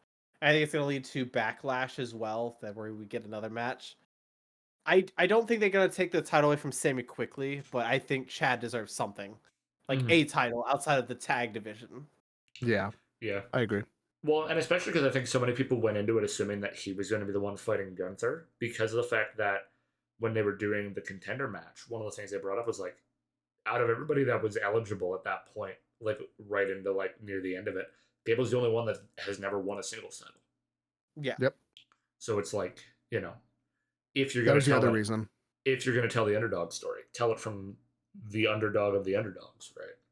That was my other critique of before the match actually happening, me thinking that Gunther was not going to lose, was Sammy's held the IC title like multiple times before. Like, He's he's a held it two a or a few three. He's a times. 2 or 3 Yeah, time it's IC. that's the highest title, singles title he's ever And- held, other than NXT World title. yeah, Yeah. But and main roster. Main roster, yeah. Yeah, and it was just like a thing for me where it was, and not to bring him up, but the original Gunther match that was supposed to happen, Gunther would have won that match. yeah. So like, that was the other thing for me where I was like, are they just gonna have Gunther just completely change the story of Mhm. of Gunther's reign? Because they were gonna go longer, I'm sure. But then I don't know. Maybe they just decided. Maybe that was when they thought Rock was fighting Roman. Yeah, 'Cause there was probably a lot of I don't pivots know. within the last month and a half pre-Mania. Which is also to bring it back to this, which is also why I'm very forgiving of Damian not cashing in on Seth, because it's like, Yeah. from a backstage standpoint, it's like, you're already trying to put out like 80 fucking fires right now, and this would just add so much just random shit to it Yeah. that doesn't need to be. So I'm definitely a bit more forgiving with them for what they did with that, because there was a Yeah, lot if you going look on. at it from like a backstage perspective, for sure. But like, if you look within the scope of kayfabe, Priest is an idiot, right? And like, Oh, that's yeah. that's the differentiator I kind of make with it. Of like, you know, there's a million things going on. A lot of the guys that were supposed to be on this card couldn't make it due to injury or other pressing circumstances. But Yeah. looking from kayfabe and looking within the suspension of disbelief, Priest could have been champion. Priest could have walked into Mania with that belt 4 months ago. Like, Oh yeah, definitely. I think all the right pieces for a lot of the matches fell into place, yeah, absolutely. but the fact that what led to that piece falling and the pieces falling together is not great, because of Yeah, what happened to make those pieces fall is very not great, Yeah. terrific, and it's just, I'm happy the main person who is with the company is gone. Mhm. Yeah. Yeah. Agreed. And, yeah. All right. Do we want Strongly to agree. do the rest of night 2 and then we'll talk main events of both to round her out? Because I feel like once we start talking about one main event, we're going to talk about the other. Yeah, we only got 3 matches from night 2 left, and then main Yeah, event stuff. LA Knight and AJ, the triple threat, and Bailey and Io. Do you want to just do LA Knight and then roll into the two? Yeah, we'll just go top to bottom the way we have them written. Yeah, I think sure. that's the healthy way to go with it. Um, Bro, AJ Styles' music sucks. I'm so mad. I'm mad about something else. What are you mad about? To quote his music, I don't want none. I'm mad that on the fucking broadcast, they just hard cut into LA Knight just standing there. And I was like, you robbed me of the LA Knight pop. Where is it? Yeah, it's like the best theme song in all of wrestling right now, and you're just gonna hard cut into that. Like, what are you doing? So what was They were interesting? having a lot of camera issues. Well, Night 2 had a lot of issues coming back from like commercials or whatever. Yeah. Where Yeah, it would come back that's what and I it's mean. like, here's the theme, and I'm like, what the fuck? Like, Yeah. what do you mean? Bailey's No just build. standing there in all this Egyptian shit, and I'm like, what's going on? Like even like Logan Paul's like standing on something, and we're just like, Yeah. what? Huh? Yeah, it's just a close up of his fucking dick, and I'm like, okay, what's happening? Am I on the wrong channel? The happy stream can't see this right now. Yeah. Yeah. It was a good match. It's fine. LA Knight got the win he deserved. Mm-hmm. That's all I got. Yeah. Yeah. But it's my hope. Yeah. Good. I would say it's one of those matches where like, it's one of those matches that between the two of them, LA Knight needed the win more than AJ because AJ can come back from damn near anything. But if LA Knight lost here, there was no way he was gonna. From all the chances he's had and he's lost it, I don't know how well you could build him back up again. Right. My hope is that this is the start of like a real chance at an LA Knight singles title. Push. Yeah. Yeah. That is my hope that this is the starting point for it because this makes the most sense to do it now. Mm-hmm. Because he's coming off of a Mania win. Supposedly they're already having a rematch set for something, which is fine. Whatever. Like, give him something to do to like build up. Mm-hmm. I don't want to throw water on that idea because I don't. The rematch, of course, is going to be LA Knight versus Styles for a chance at Cody. I don't think they run LA Knight and Cody is the biggest thing. I agree. I think it's going to be Styles. So it's like you just had him get a Mania win, but you're going to like give him again so close to the title and he's going to get pulled away again. It's like, oh, okay. Man, let me tell you something though. Styles and Cody is going to go hard. It's going to be good. Some Bullet Club? Yeah. Some Bullet Club? Yeah. They got some history. I was going to say, were they in New Japan at the same time? Not at the same time. No, not at the same time? Okay. No, AJ was second wave of Bullet Club, and then Cody was third wave technically, but he was towards the tail end. Cody was a part of the Civil War of Bullet Club with Kenny. Okay. Yeah. So which is why there's a lot of references to Bullet Club with Cody and why he, you know, fucking AEW's existence with the Young Bucks and Kenny and them. Yeah, no, absolutely. I think maybe, and this is a big maybe, Cody might have still been with WWE when Styles signed, but I don't know the timetable there is the biggest thing. He signed in like I think it was right after. I think Cody, because Cody quit in 2015. He was released in 2015 because it was right after his dad, right after Dusty passed. He resigned or he asked for release. And then Styles was also 2015 Rumble, maybe 2016 Rumble. Styles was. I'm gonna say 16. 2016 Rumble is my guess. Return to wow, give me a date. New Japan 2016. Yeah, 2016. Yeah. Hell yeah. Good shit, Luke. I know my dates. Sorry. And Rhodes was released earlier in 2015. Yeah, sorry. It was like, hey, here's a second stint with Impact. I'm like, I'm okay. I'm okay. AJ Styles' whole history in TNA. 6 hours. 48-hour video. Remember Main Event Mafia? I don't know. Okay. Oh boy. Yeah, the Knight and Styles match was fine. It was whatever.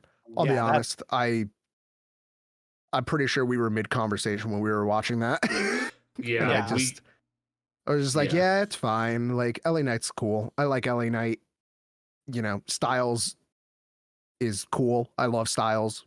But it was like, yeah, this match is what it is. It's not supposed to be this insane brawl. I feel like with the build that they were doing, it should have probably have been no DQ. Yeah. With the kind of build they were doing, where he was just like, one Styles flew across the fucking world to go rob him of an elimination chamber match. Yeah. And then also LA Knight just showed up at his house. Yeah. Like and just started wailing on him in the yard until the police officers showed up. And then they showed some dash cam footage of them wrestling in the yard. Like, this should have been a no DQ match, let's be real. Or at least have some kind of stipulation. I mean, hell, worst case scenario, like, backstage brawl the shit out of it, right? Or, I mean, false count anywhere. False count anywhere in Philadelphia? That sounds fucking cool. I'm down for that. I miss these stipulations. Yeah. That's why Extreme Rules is fun. I fully agree. I just think about the way Johnny and I play My GM, where we're just booking the most absurd like cards, like just like it's a weekly show. We're like, yep, tables match, Hell in a Cell, Extreme Rules, fucking. It's literally late '90s wrestling. Yeah. Week before pay-per-view, signing a bunch of indie talent. Yeah. No, literally what we do, we've done this so many times. I need someone. Get him in here. No, literally what we do 90% of the time now is the go-home show. We sign 8 jobbers for 1 week and just put them in basic matches to save all of our money and stamina for PLEs. The jobber gauntlet. Dude, honestly. Let me ring up an indie talent yet. Hey, Clubberella, I need you. Yeah. Dude, God, my boy Kyle Slickman. From one match to another, I regret picking the winner for this match. Logan Paul, makes sense. Kevin Owens and Randy Orton, triple threat for the US. I wish Kevin had won it only because of the moment we got between him and Sammy night 1 and then him walking out night 2. I think would have been really fun of like both of them getting their singles titles, but I was a big fan. Yeah. No, good. I was going to say, especially with them both taking home tag team titles last year and then both getting singles titles this year. Yeah. Definitely would have been feel good. I have been a big fan of this storyline because wrestlers are starting to realize, they have brains. I said because like that they're starting to acknowledge that Titantron exists, and it's like, hey, someone hid under the ring and we have footage of it. Like that makes me happy. It's like, hey, these things exist. And then Randy Orton and Kevin Owens formed a friendship through this entire thing, where they basically combined entrances.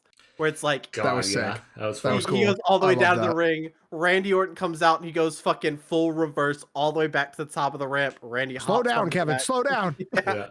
I mean, you say formed a friendship. It definitely turned pretty quick in that match too, though. Oh yeah, but it's because of course it's like they want the titles. Yeah, both of them going for the pin and then stopping and looking at each other. They also looked at each other like, they were like, "Are we doing this now? Are we? Yeah. Do we want to do this now? Okay, yeah. Let's do it now." Dude, pop-up powerbomb into an RKO is so pretty though. Yeah.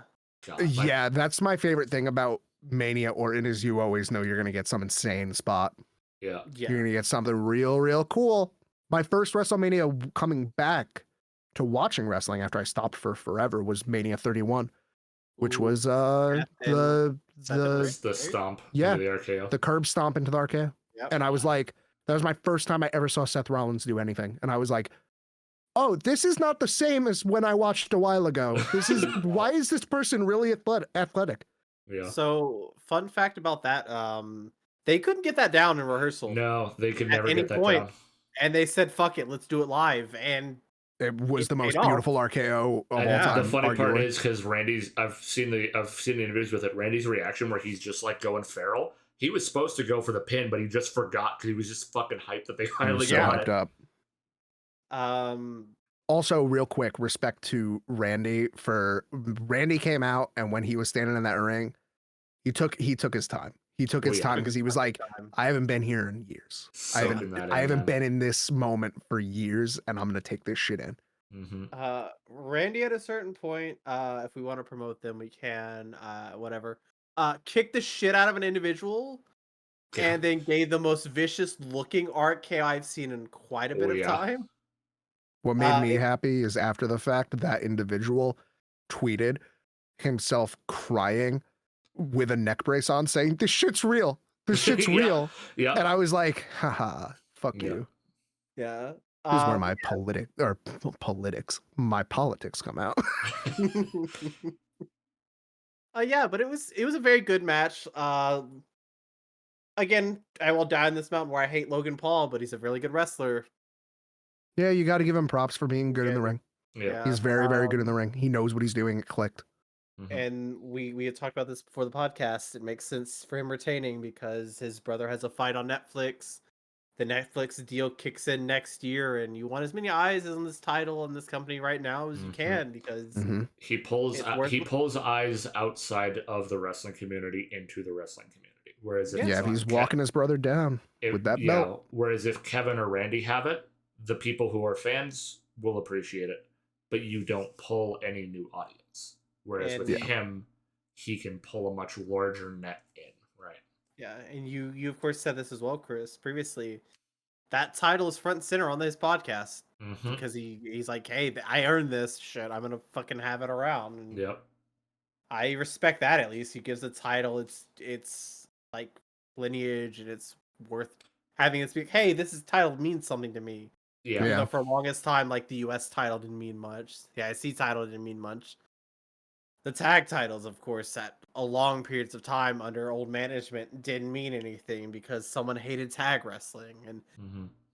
And even though I can't book it to save my life, my favorite form of wrestling is tag wrestling. Because you have 4 individuals that can be super creative at all points, at all times. Mostly because I grew up, I think, in peak tag team wrestling. You know, there's a lot of good tag teams now. I just think I was spoiled. Enzo and Cass, right? Yeah, I got you, Johnny. I got you, dude. You know, it's really upsetting. You could have said Bubba Ray and Devon, and they still would have overlapped with Enzo and Cass. It's like, yeah, Johnny. Jesse and Festus, dude. Damn, Johnny. I don't want no biscuits and gravy, Luke. Come on. Deuce and Domino? Let's go. I'm not on the other side of the tracks either. Fucking Cherry. God damn it. I'm bringing out all the oldies. This is a deep the Highlanders, you know, love them.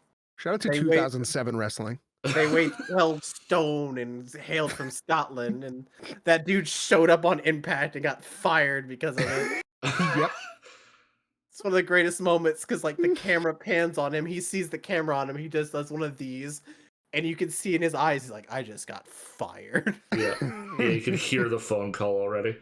Yep. Which I don't understand because I'm just like, what does him being there matter? Like, yeah. He's not like, haha, we can also do this. It's like, no. No. Anyways, Bailey and Io Scott. A very good match, and that crowd was real into that match too, and that made me really, really happy. I guess my biggest issue was they weren't really giving a lot of love to Io, and that made me sad. Yeah. I will say this, and there's always going to be the differences that from WWE wrestling to if you wrestle in Japan, it always feels like talent that comes over here and signs with a company at some points feels like they have to slow down a little bit because it's like adopting the style is the biggest thing. Like Bailey never got a chance to go to Japan was the biggest thing. But like you throw like hypothetically, like you throw Io in a match with Natty or even Becky, like, or of course like Kyrie or Asuka. It's gonna be different. Yeah. Because these are all talents that wrestled in Stardom or wrestled a brief period in Japan. It's like they're gonna work at that pace. And I think at times Io wants to work that pace. And it's like you can't, which kind of sucks. But again, Io this entire run has not felt like the focal point of Damage Control, which is a little annoying. Yeah. Because like Dakota Kai, of course, is like the mouthpiece for the entire like faction, which I get, but it's just like she speaks English. Like, come on, give her a chance. Yeah, because it's weird. I understand it's like, oh, but it's not going to sound great. It's like it doesn't matter if it doesn't sound the best or whatever. It's her words. If you heard Shinsuke Nakamura on a mic, like, what are we doing here? It's Shinsuke like is so good. It's like just another crime that he wasn't on this card at all. It's like because it's one of those things where it's like I don't care if it's like the best spoken. It's still her words being said to Bailey. Yeah, it's like that builds the intensity of this match. It's like it was Bailey versus Damage Control until it wasn't, and it's like, oh right, she's feuding with Io, but Damage Control is still the focal point of this, which is annoying. I'm a little bit more forgiving of that personally because Bailey is the one who started damage Oh, control. of course. That's the only thing that makes me more forgiving is that she created something that got so big that it outgrew her and they were just talking shit. If I swear, if Punk wasn't injured and we had Seth and Punk, actually no, that probably would have been main event of night one, honestly. But Io and Bailey's build was main event level. Like that was incredible. Oh, yeah. I'm sad that it didn't get all the love that it could have gotten because it was definitely being overshadowed by the bigger story, which is it happens. But that whole build and the match were great. I loved the match. You know, they both kill it. Bailey got her moment, got her flowers, and was amazing. Loved that match. Oh yeah. It was a really good match. Like overall, it was a good match. It's just like again, I think it deserved a little bit better than what it was given in terms of like the spot, of course, and like yeah. But I'm they happy still it did it followed bad. Logan Paul. I'm happy they didn't like open the show with it. That would have made me sad. Yeah. It was great. Yeah, though. that is the one thing. Night two was structured in a really, really good way, I think. The way they built everything. I think night two's pacing was perfect in my opinion. Energy and pacing for night two is like the best WrestleMania has ever had to offer. Oh yeah. Oh, for sure. Yeah.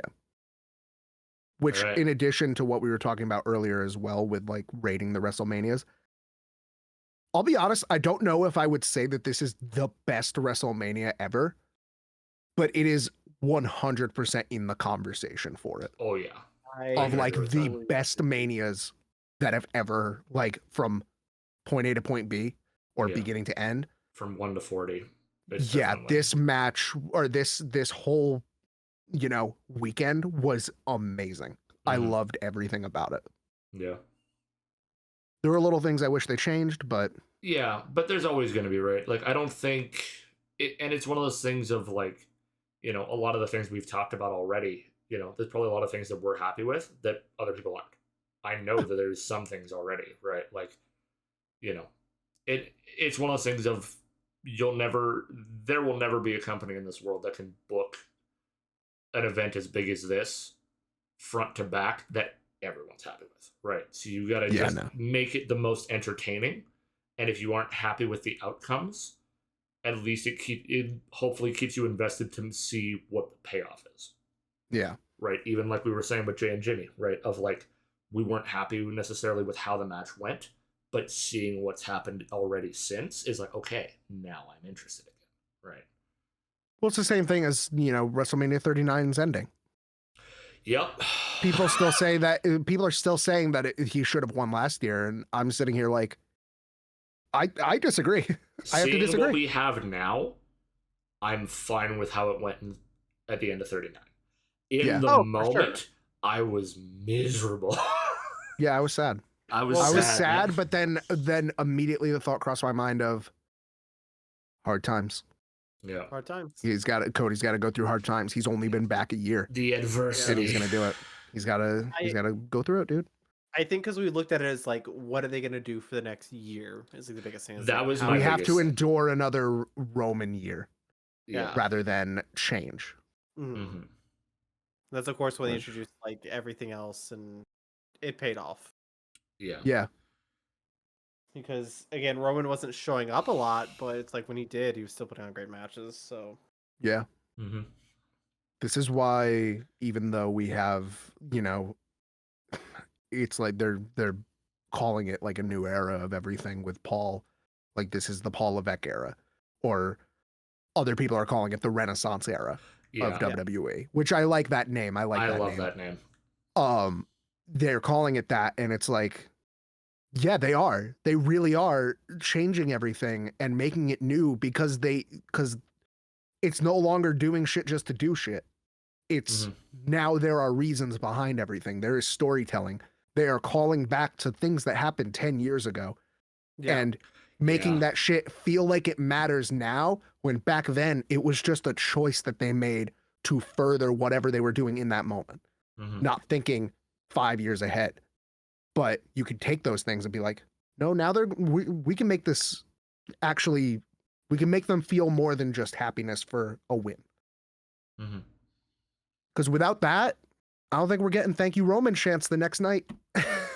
No, you cut back to after he beat the Undertaker. We're getting fuck you Roman chants. So it's like, you built a character there. He had to go through the grit and grind to get where he's currently at too. So all it's that suffering succotash.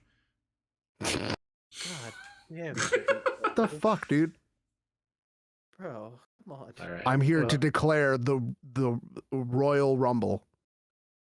And then just stare right into the camera. That guy just had a near 1,400-day reign. Yeah. As champion. Yeah. He's fucking amazing. I love Roman Reigns. Yeah. Dude, God. Yeah. Night 1 and Night 2's main events, man. There's so much. Guess I'm the only one acknowledging my tribal chief here. Okay. Oh my god. Thanks. That's the thumbnail. There it is. That's YouTube, can we get some comments of just the finger pointing in the air? Can we acknowledge our tribal chief? Yeah. Our friend Light the other night told me that whenever he watches anything to do with WWE and Roman Reigns is on the screen, he puts the one up. Just sitting in like his office or whatever. I mean, to be fair, I know the jokes feeds into itself. I will absolutely do the fucking Dark Order like hand thing whenever they show up. So I get it. I really do. When I see CM Punk on the screen, I injure myself. Yeah.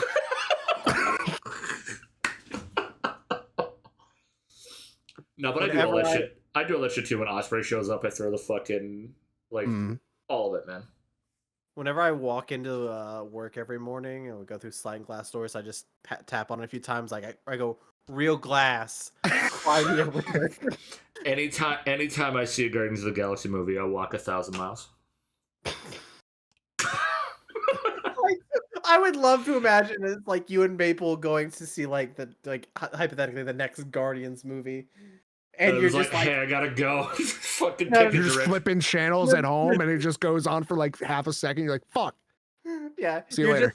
You just all like, boof, boof, boof, boof, boof, boof, boof, boof. Is it in a pit of danger though, or it is a pit of danger? Oh, is that danger? I definitely thought he was saying pit of anger. Okay, no, good to know. I walk for miles inside this pit of danger. Oh, I definitely thought it was anger. Okay, good I to know. walk alone. Yeah. Yeah. Holy shit! I'm gonna rip your head off. Like I said, we go back. We always circle back. I again, the time stamping on this is referencing Batista again? Question mark? Yeah. Yeah, literally timestamp. Give me what I want. Give me what I want. Just timestamp Batista reference. 45 minutes later, timestamp that has the original timestamp in it. Oh my God. Man. Yeah. So the main events for night 1 and 2. I like. I will say the angle of Rock just doing full corporate pull on night 1 of literally just being like, you do this, you're gone, right? And just basically threatening the ref's job the whole way. Yep. Was such a smart idea. It was very in the nice. moment. It was so frustrating though. Oh yeah. I was like, that's cheating. I'm like, wait, that's the fucking point. I'm like sitting there watching, getting frustrated. I'm like, this is supposed to be frustrating. It's working. Shit. It's making me mad. Yeah. I like for the brief moment of time when he came out in his like nice jacket and his long baggy pants. I was like, are you gonna compete in those, Rock? Dude, please oh my god, could you imagine? Everyone in that call that we were watching that shit with, of just being like, oh, those are definitely tearaways, right? And the those more tearaways? He watched, yeah, those the are more tearaways. that he watched, we're like, oh yeah, there's not a chance in hell those are staying on once he gets in that ring. Those entrances, he's got to show off those thighs, dude. Yeah, dude, his entrance in night 1 with like the bull, like the fire was. Yeah, that was cool. Oh, they figured out his entrance very like quickly too, in like a nice way, in terms of like when he came back, it's like, what is the final boss? This, and this. like 3 different themes and everything. It's like Mm-hmm. peak. Yep. Yeah. They did very, very well with heel Rock. Oh yeah. Yeah. He leaned into it too, because I think he wanted to come back and be a bit of a face, but it's like, oh, they're booing me, fine. I'll be an asshole. I can be an asshole. From what they've been saying is that he like texted Triple H and was like, hey, so like this isn't really working. So like, what if I become the greatest heel Yeah. and just like absolutely be the biggest scumbag piece of shit? And he was like, yeah, let's do it. Yeah. I don't know how true that is, but that's supposedly that's what I've happened. heard too. Yeah, it's like he was originally come back as the face, him and Roman, and then when people lashed out, then he was like, "Hey, we gotta pivot. So let's just go like the mega corporate heel." Yeah, and it's working, man. It worked to a T. It's done exactly what don't they break wanted. my heart. Don't break my heart. Don't break my heart. Can I hold it? So Chris, did you watch that yet? Which The Rock and Cody's exchange on the Monday after Mania. Yeah, I've seen snippets. I haven't seen the whole thing. When he asks Cody to hold his belt for him. and then Cody's like, I can hold yours. Or you can hold mine if I can hold yours. I'm just like, people just even start the chanting, crowd started chanting, "This is awkward." Yeah. And as like a long-standing wrestling fan, I was like, this is a first. Yeah, this is weird. I've never heard this chant before. It's just like, okay, fine, guys, you do whatever you want to do. This is odd, but I mean, hey, I'm in to whatever's going on.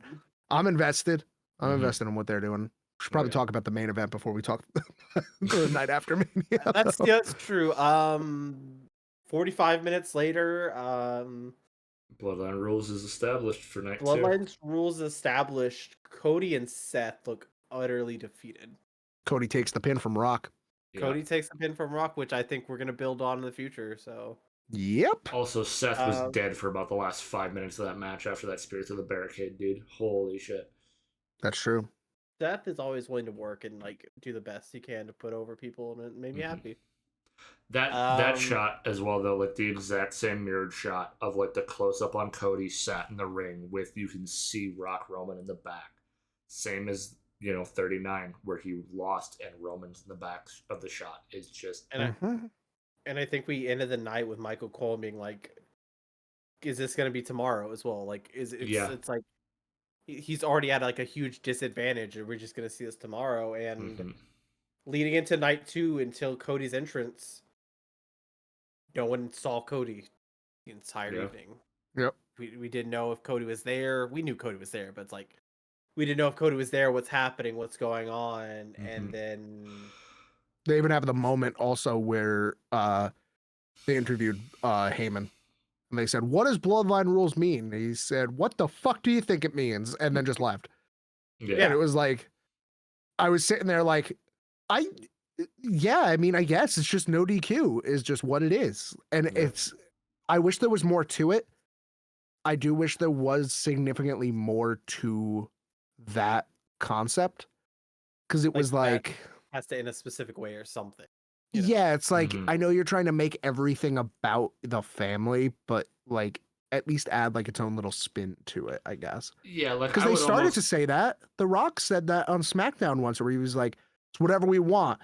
I could be the referee. Solo can be the announcer. This person can be on commentary." And it was like, okay, literally none of that happened.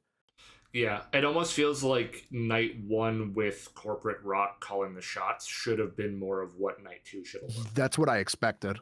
Right. If it's Bloodline Rules, that idea of like, literally have Rock in there as essentially like a second ref of being like, no, you can't do that. That's not Bloodline Rules. And just like orchestrating the match in a way to just like fully stack the deck against Cody. Right. Yeah. But I think we got what we all wanted. The finish, of course, but even like I've called back to this. Even on the Wikipedia, I will say this. I'm not gonna say who's in the match. Cinema Blend described the match and the appearances by such as being WWE's Avengers in-game moment. Yep. I agree. It's the Yeah. biggest thing. It is. You literally assembled the squad.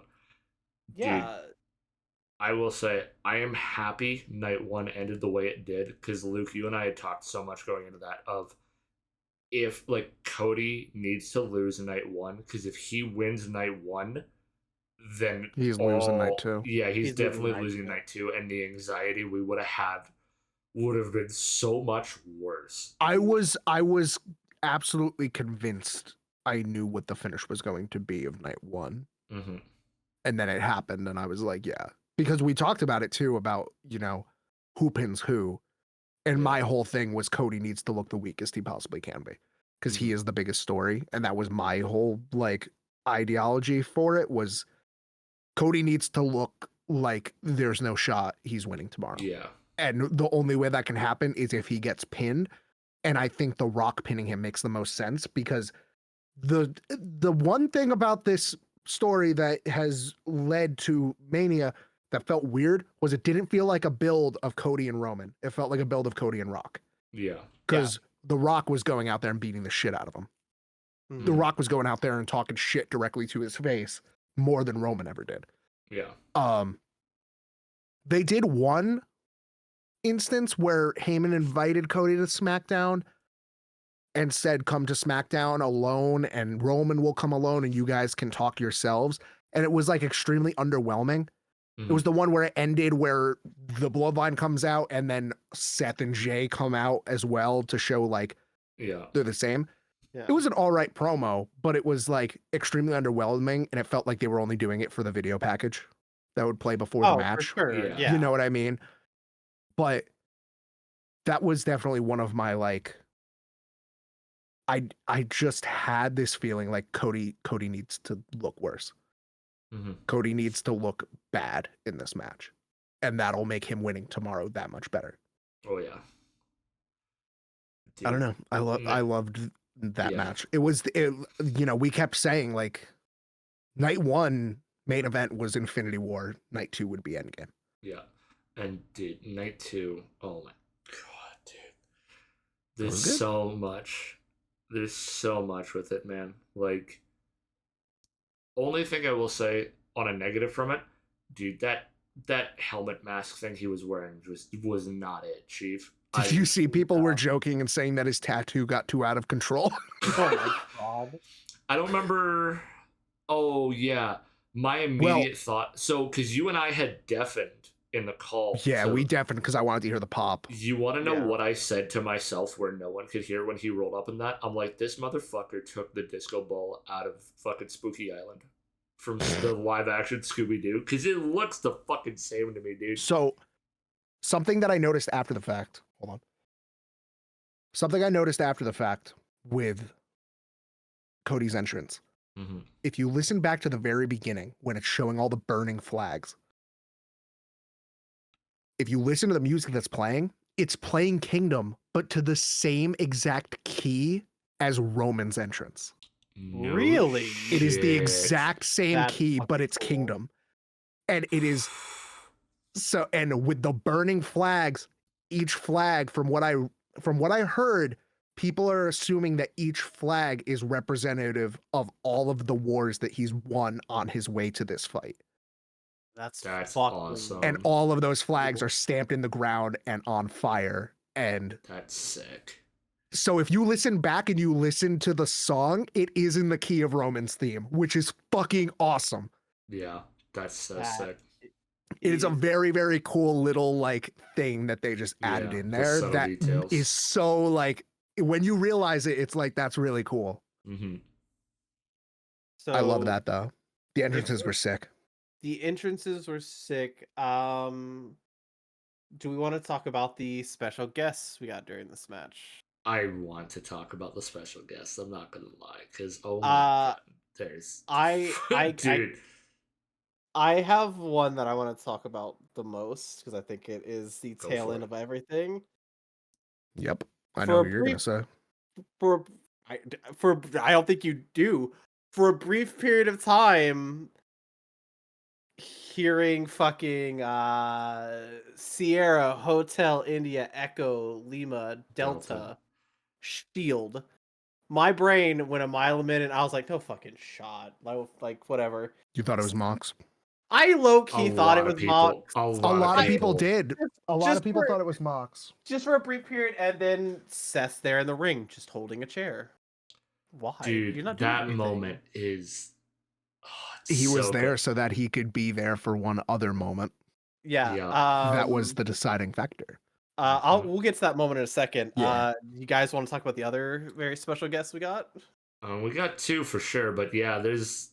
I mean, one is definitely caught me off guard more than the other. That's for damn sure. Yes, but there's a I reason. have a reason for why that person was there. I have a workaround in my head for why that person was there. Go for it. Mhm. Okay, so we're talking about the Undertaker showing Mhm. Of up, course. Yeah. which fucking awesome. Dude. Undertaker could show up and I will always be happy. For me, I will always be for happy. me, having being very new to WWE and a lot of the newer PLEs, hearing because that sound is ingrained in my head, even though I never watch a lot, right? Like that's just a You sound know what it means. As soon as you hear it, you know so exactly what it literally, means. because everyone was expecting Austin, everyone was waiting for that glass shatter, and then you get the, and it was like, oh my god. Well, quick side note, apparently that was the plan. Yeah. But they Yes. didn't agree on a financial settlement, so they didn't do it. Which is Which kind of sucks. surprising, but it's like, how much were you asking for, honestly? I mean, it's Stone Cold Steve Austin. I mean, No, I know, you but know. it's like, how much are you asking for, Stone Cold? Like, Jesus. But I have the way I work this out in my head makes Undertaker a better option. Who was the last person Undertaker lost to at Mania? Roman. Yep. Yeah. That makes a lot of sense. That I'm was also- Undertaker's last WrestleMania match. I'm also going to It throw was this against argument. Roman Reigns and he lost. I'm going to throw this So- argument out there as well. And this is one that I like for myself, that I've heard a couple of different things around the same idea. But I think about one of the things that stuck around in my head a lot as well is an interview with Cody sometime last year that he talked about Taker helping Oh, at the put him Rumble. over at the Rumble. So Yeah. like those two do have a little bit of history in some sense as well, and I believe Taker had some ties to Dusty in some senses as well. Yeah. Not a lot, like very much some. passing kind of moments, if anything. Yeah. But that idea of like, you know, Still enough. him being with the Rhodes family is not unheard of, or even again that idea of him being opposed to, you know, the Onawani dynasty is not against it. I'm down for it because it also, you know, was it a backup plan? Yes, but it definitely caught people off guard, man. And And if there's a person who will do it, no questions asked, it's it's Undertaker.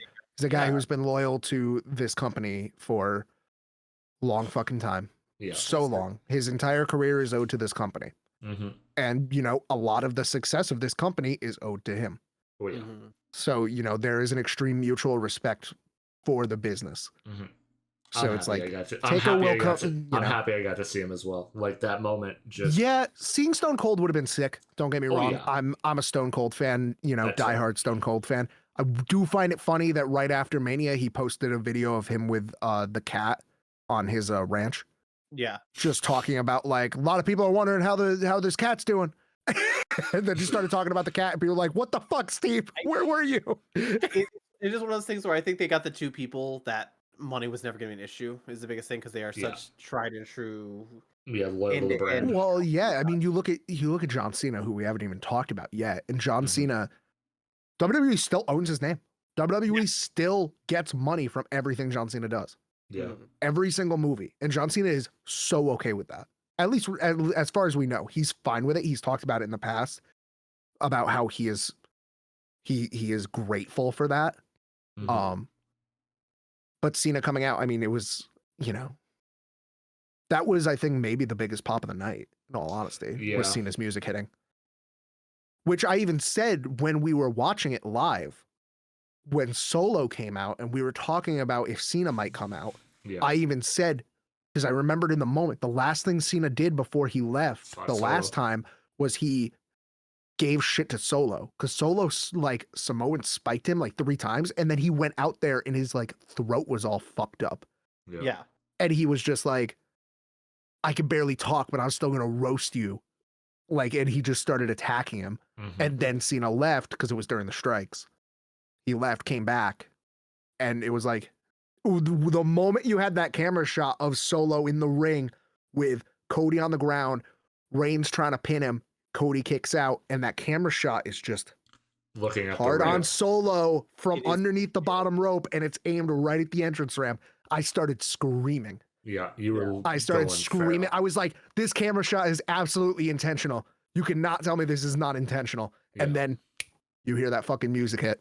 You Yeah. hear that music hit, lays out Solo, hits Roman with an AA, puts Solo through a table. Yeah. He's standing there, and hey, that camera shot you just mentioned, we get the same shot. Yep. And And then you know here who's comes, coming out? and here Mhm. comes the final boss, and Arguably John Cena's biggest rivalry.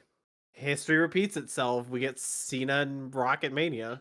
Yeah. Which I don't know if you've seen it, but people have made edits of their stare Oh, when down they're and doing this, fading into 2013. so It's fucking cool. seamless, dude. It's so seamless. It's guess also- exactly what they did. The thing I think about as well, Taker is also a really good one to do for that, because if, like, you look at, if Rock's calling himself the final boss, but what was Taker at Mania forever? Yeah. Right. Yeah. He The was undisputed arguably he was the final boss of Mania forever. And Taker is, when you think about WrestleMania, you think about Undertaker more than you think Exactly. about anybody else. Exactly. So it's one Arguably, of those I mean, things maybe of- Shawn Michaels because he was nicknamed Mr. WrestleMania, but like when you think of Yeah. WrestleMania season, you think of, oh shit, who's Undertaker fighting? Yeah, exactly. Like that is always Yeah. the constant for a long time. It's still sad to me that like there is a generation that is watching wrestling that doesn't know that. No. It does, and they might know it, but they don't know what it means. Yeah. Because it's like when Undertaker lost in Mania, it was like It was a that gut was check. headlines. That Yeah. was headlines everywhere that this guy lost at WrestleMania for the first time. It was Mhm. that huge. You watch that match back, and like he loses, the air is sucked out of the arena. Yeah. They There's didn't no play the reaction. music. There's no reaction is the biggest thing because people were expecting, he's gonna kick out. It was the biggest Mania. gasp. He's gonna Yeah. kick out, and then nothing. And it's just like, what the fuck just happened? And it's like Mhm. the crowd then started, realizing, of course, oh shit. Yeah. The this delayed just catch up to happened. it all. Yeah. Yeah. You're Um, so not expecting it. Which No. makes it really, really good, but also like long term, it makes it not good. And I Mhm. think know? one of the biggest claims Paul will have and always will play into is usually you have to say the person's name, but he can just always say he was the one behind 21-1, Yeah. Mhm. which I'm okay with because it's like you're not referencing the person at all and you're still giving claim to yourself. It's also Yeah. Paul Heyman though, so also Paul he'll say whoever Oh, he yeah. wants, and Yeah, he'll of course, be- of course. it's I Paul mean, he Heyman. said it during his acceptance speech, in the Hall of Fame. Yeah. He did, which shocked everyone. Yeah, because they're just like, oh, bud, no, Come on, man, why you don't gotta say his name? no. No. Hey, But If yeah, you I were gonna- mean, I don't know. That main event was insane. Arguably the best like 6 to 7 minutes of wrestling of all time. That last 10-minute stint is, God. That match was 33 minutes, and that match could have been 3 minutes. For Yeah. all Yeah. I know. That match flew by. My one critique of that match. Why didn't you make the man bleed? I Why want to didn't see you some make him blood in that blonde Yeah. hair. yeah, you're Could you touting imagine if about that Roman for started months. bleeding? That would have been great. Yeah. But to finish up storytelling at its finest, this A title 10-year. Oh Yeah, my God, dude. this title reign lasted 3 years. The end of this story, spans 10 10. years. From April to April, basically. Mm-hmm. He The had real the story biggest, was Seth. the Yeah. real story was always Seth, because going into this, Seth wanted to be one thing for Cody. He wanted to be his shield. And Roman had a choice: retain the title, Get finally even. get revenge on Plan B. And he made a choice, and it was the wrong one for him, at least. I mean, the phrasing I have seen so much is you go back to when the Shield collapses, and Seth traded in the Shield for a championship. and now 10 years later, he traded in a championship for a Shield. Yeah. Right. Mhm. And it's beautiful. Because that's the thing of, even me being new, and we've talked about this before, Johnny, on here, of like, I don't know much. I know chunks of things from the history, but that is something that if you are at all close to wrestling, at some point you will get recommended, if nothing else, a clip or a snippet of when Seth turns on the Shield. Right. Yeah. Like, It that is. is such a Well, moment. it's so ingrained in their characters, even still. I mean, obviously, yeah. but even like, obviously now, especially because now you have this context and Yeah. like you're being presented this thing. But Mhm. like 5 years ago, it was still ingrained in their characters. Yeah. It was still like you knew that there was a hatred between each other. It And, is. you know, No. It is something that built like three of the biggest industry greats. Like honestly, if you think about it, Roman just won the longest title run we're probably ever going to see in WWE for a long period of time, or if ever again. Mm-hmm. Seth has claimed many world titles, had moments that only people could dream of, and it made Mox go on to do other things. To where hey, he just became the first ever WWE, AEW, and IWGP World Champion. Yeah, Never first been person done to carry before. all three. Yeah, so it's just like the Shield made them, but they carried this for so much longer in a positive sense. Like Mox, even at points, still does the curb stomp. Mm-hmm. Like Yeah. he'll still do moves owed to them because it's like that brotherhood maybe not as strong as it was, but it's still a brotherhood. Is the Mhm. biggest thing in the world. I don't even know, Chris, if you know about this promo that happened, but back a couple years ago, Roman and Seth did have a match at Rumble. And I think you've seen it where Seth came out to the Shield entrance and was wearing the Yes. gear. Mhm. But there was a promo in the build-up that was really, really cool where Seth was on SmackDown talking shit to him while they were like Roman was in the ring with the Usos and Seth was out there at the ramp. And he even said he was basically saying like the Usos are your foundation, like the Shield was for you, you know? And Oh, he yeah. even says by name, he says, me and Mox held you up. He didn't say me and Ambrose. He said me and Mox. Yeah, I've seen Like that clip. level of respect Yeah, I've of seen just that like, snippet. you're not calling him by his WWE name. You're calling him by the name that he used whenever he wasn't here, Mm-hmm. which is a insane level of respect. Obviously, those guys Oh, yeah. are brothers, like you said. They're, they roomed with each other. They drove to shows themselves with each other. They Mhm. had so much pull like backstage when they were like at their beginning stages and at their peak where it's like, hey, we're not losing. It makes no sense for us to lose.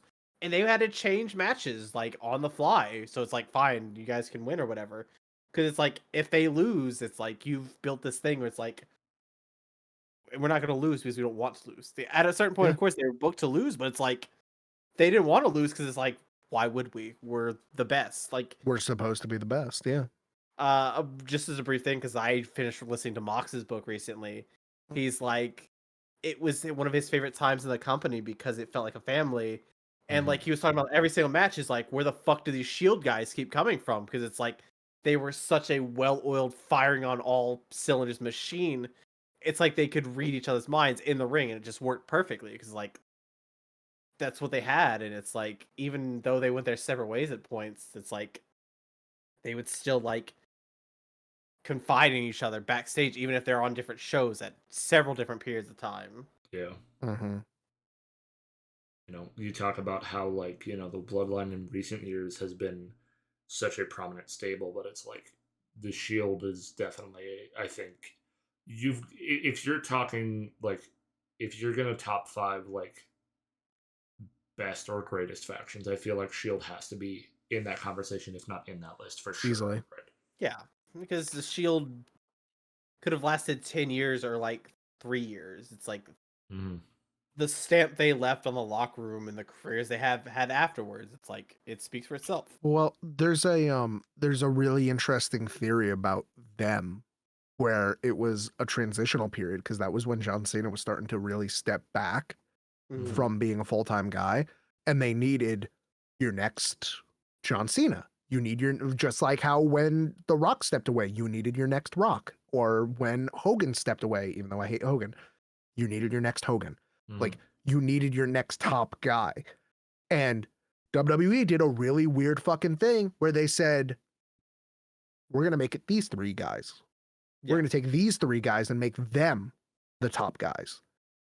So it's really, really like, and look at now. Like, yeah, one of them left, but Seth Rollins is the MVP of WrestleMania 40. Yeah. Just like how he was arguably the MVP of WrestleMania 31 when he cashed in. Like, he 10 years later, 10 years ago at WrestleMania 30, it was the Shield versus the Wyatts. That was their match, which is fucking crazy to think about that was 10 years ago. Yeah. Yeah. You know, you got these guys that are just absolutely incredible at what they do. And I know I've said it to you guys before, but like, yeah, Reigns was the last one to kind of get on that tail of greatness. But he had everything working against him. Everybody was booing him. Everyone hated him. He was absolutely manufactured to be the top guy after that. And it was just a complete rejection from the audience. The dude had leukemia, left, is now in remission, came back, and then continued to get booed after the fact. Was getting less boos, but still getting booed. Yeah. And then he left, came back again, and had one of the greatest runs ever. Yeah. Like, Because it's just, this guy's incredible. So all the love and flowers to Roman. Roman is great. Roman did incredible. He held the company up for the last 4 years, 4 years. Yeah. He's the reason.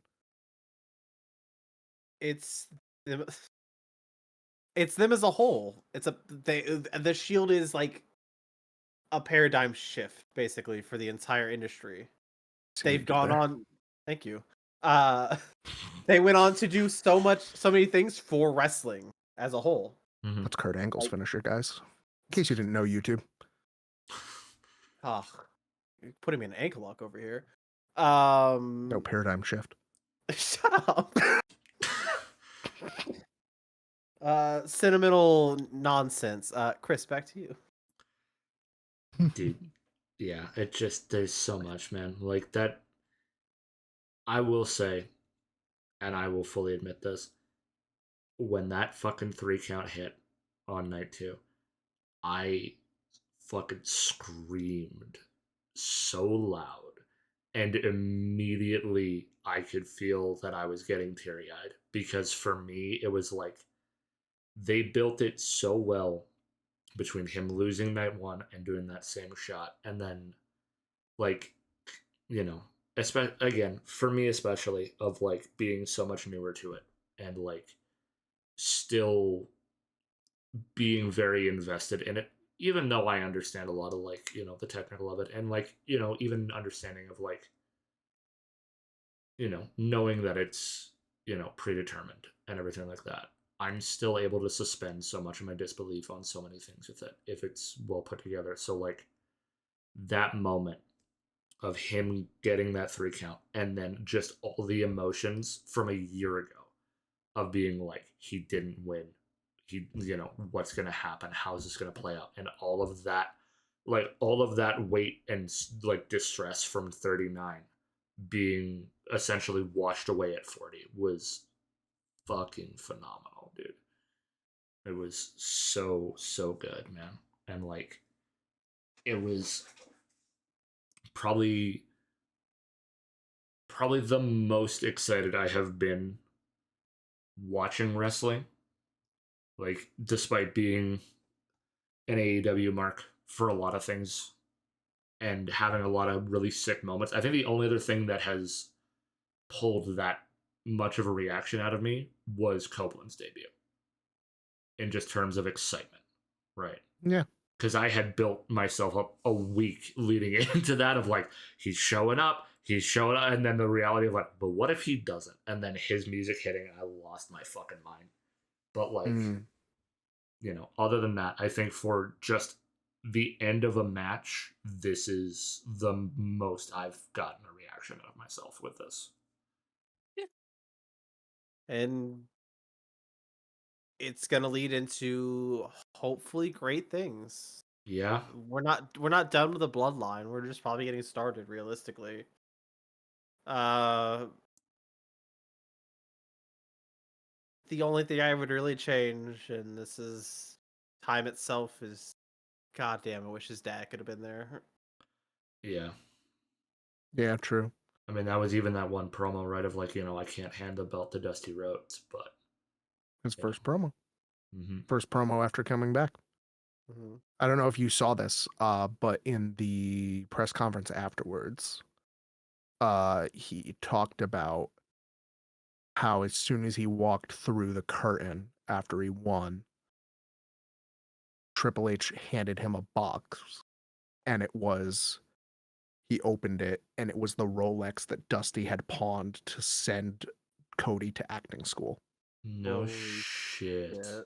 And they just released a photo that they took of Cody as soon as he opened it, and Cody is wearing the title, right after the match, wearing the title, holding the box with the Rolex poking out, and Cody just completely you could see it in his face. He is destroyed. Yeah. Like he is just crying. That's insane, man. And the other thing is Dusty's Twitter account is still on Twitter. It's still active. It hasn't posted anything. Yeah. It hasn't posted anything since 2015, so nobody takes it over. But he tweeted at one point in 2014 or something saying oh, Cody's going to be great. Cody's amazing. Cody's going to do all these great things. And people found that tweet and have been replying saying he did it. He did it. He did it. That's awesome. And posting all of these things. Very, very, very cool. But yeah, it's a sad, bittersweet thing, but it's perfect. Him handing the title to his mom in the ring, that was devastating. Yeah. That was the moment where I was like, holy shit. Mm-hmm. This is real, and this is a real thing. We're not watching a story. We're No, watching a real thing happen here. Yeah. Yeah. There was so many cinematic moments and such fantastic storytelling from bell to bell, and even before that, for that whole weekend, right? And just it's going to be really interesting to see where it goes from here. I'm really excited to see, especially considering we talked about this the night, everything with the night of it all. We only had 2 belts not change hands tonight, or that that weekend, which I'm happy about. Mm-hmm. Right, I'm very happy about that. A lot of title changes, which means a lot of new ways to freshen up rivalries and new contenders for all of it, and it's going to be really, really interesting to see where it goes. But yeah, it's going to be. I'm excited. I'm excited to see where things play out going forward with it. This is a little side thing, but I remember as we were talking, as you were just saying how only 2 titles didn't change hands. I had just got shot back to a memory of 2000, I don't know, 7 or 8 or something, when I was watching Night of Champions, and I remember being really excited because the whole premise of Night of Champions is every championship is defended. Every match is a championship match. Yeah, they're all title fights. Yeah, and I remember being fucking furious because only one championship changed hands, and it was the women's title. Yep. Bruh. I was so mad. By the way, sorry if that Night of Champions was the oof, don't talk about that one Night of Champions. Sorry, but I remember being very upset about it. I think at that Night of Champions, I think if you go back and watch it, I think it's ECW still around, right?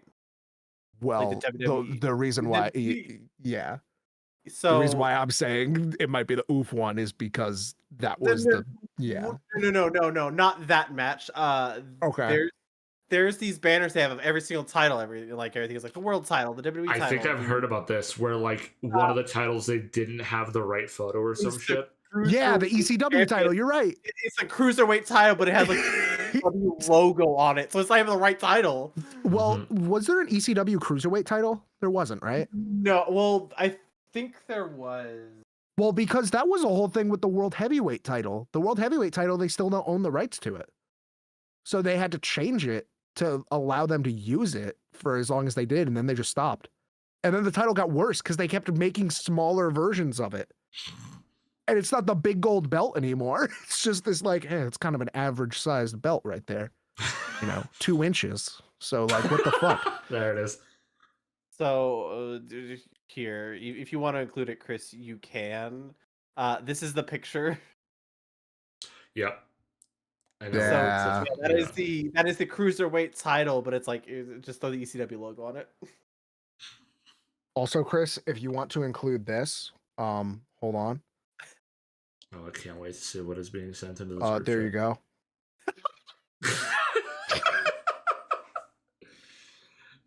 God damn. All right. Well, I think that's where we call her on that note.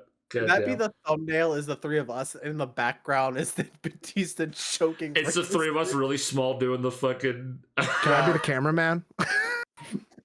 The guy getting real close, not helping Rey Mysterio. God damn.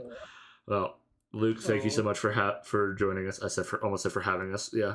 Yeah, of course. Come on by anytime. Hey man, it's like 11 o'clock at night. Stop by my dojo, dude. Mikasa Isukasa. So, YouTube, thank you so much for watching. As always, leave a like, leave a comment. Check out the links in the description. I will have spots to find Luke and all of the wacky ass content that he makes. If you liked a lot of the humor he brings to this is what he's like pretty much anytime I talk to him. So thank you for having me. Yeah, of course, Gamer. We're always happy to have you back because you bring another really interesting angle to a lot of this. So always happy to have you. But yeah, gamers, thank you so much for watching. We will see you in the next one. Bye.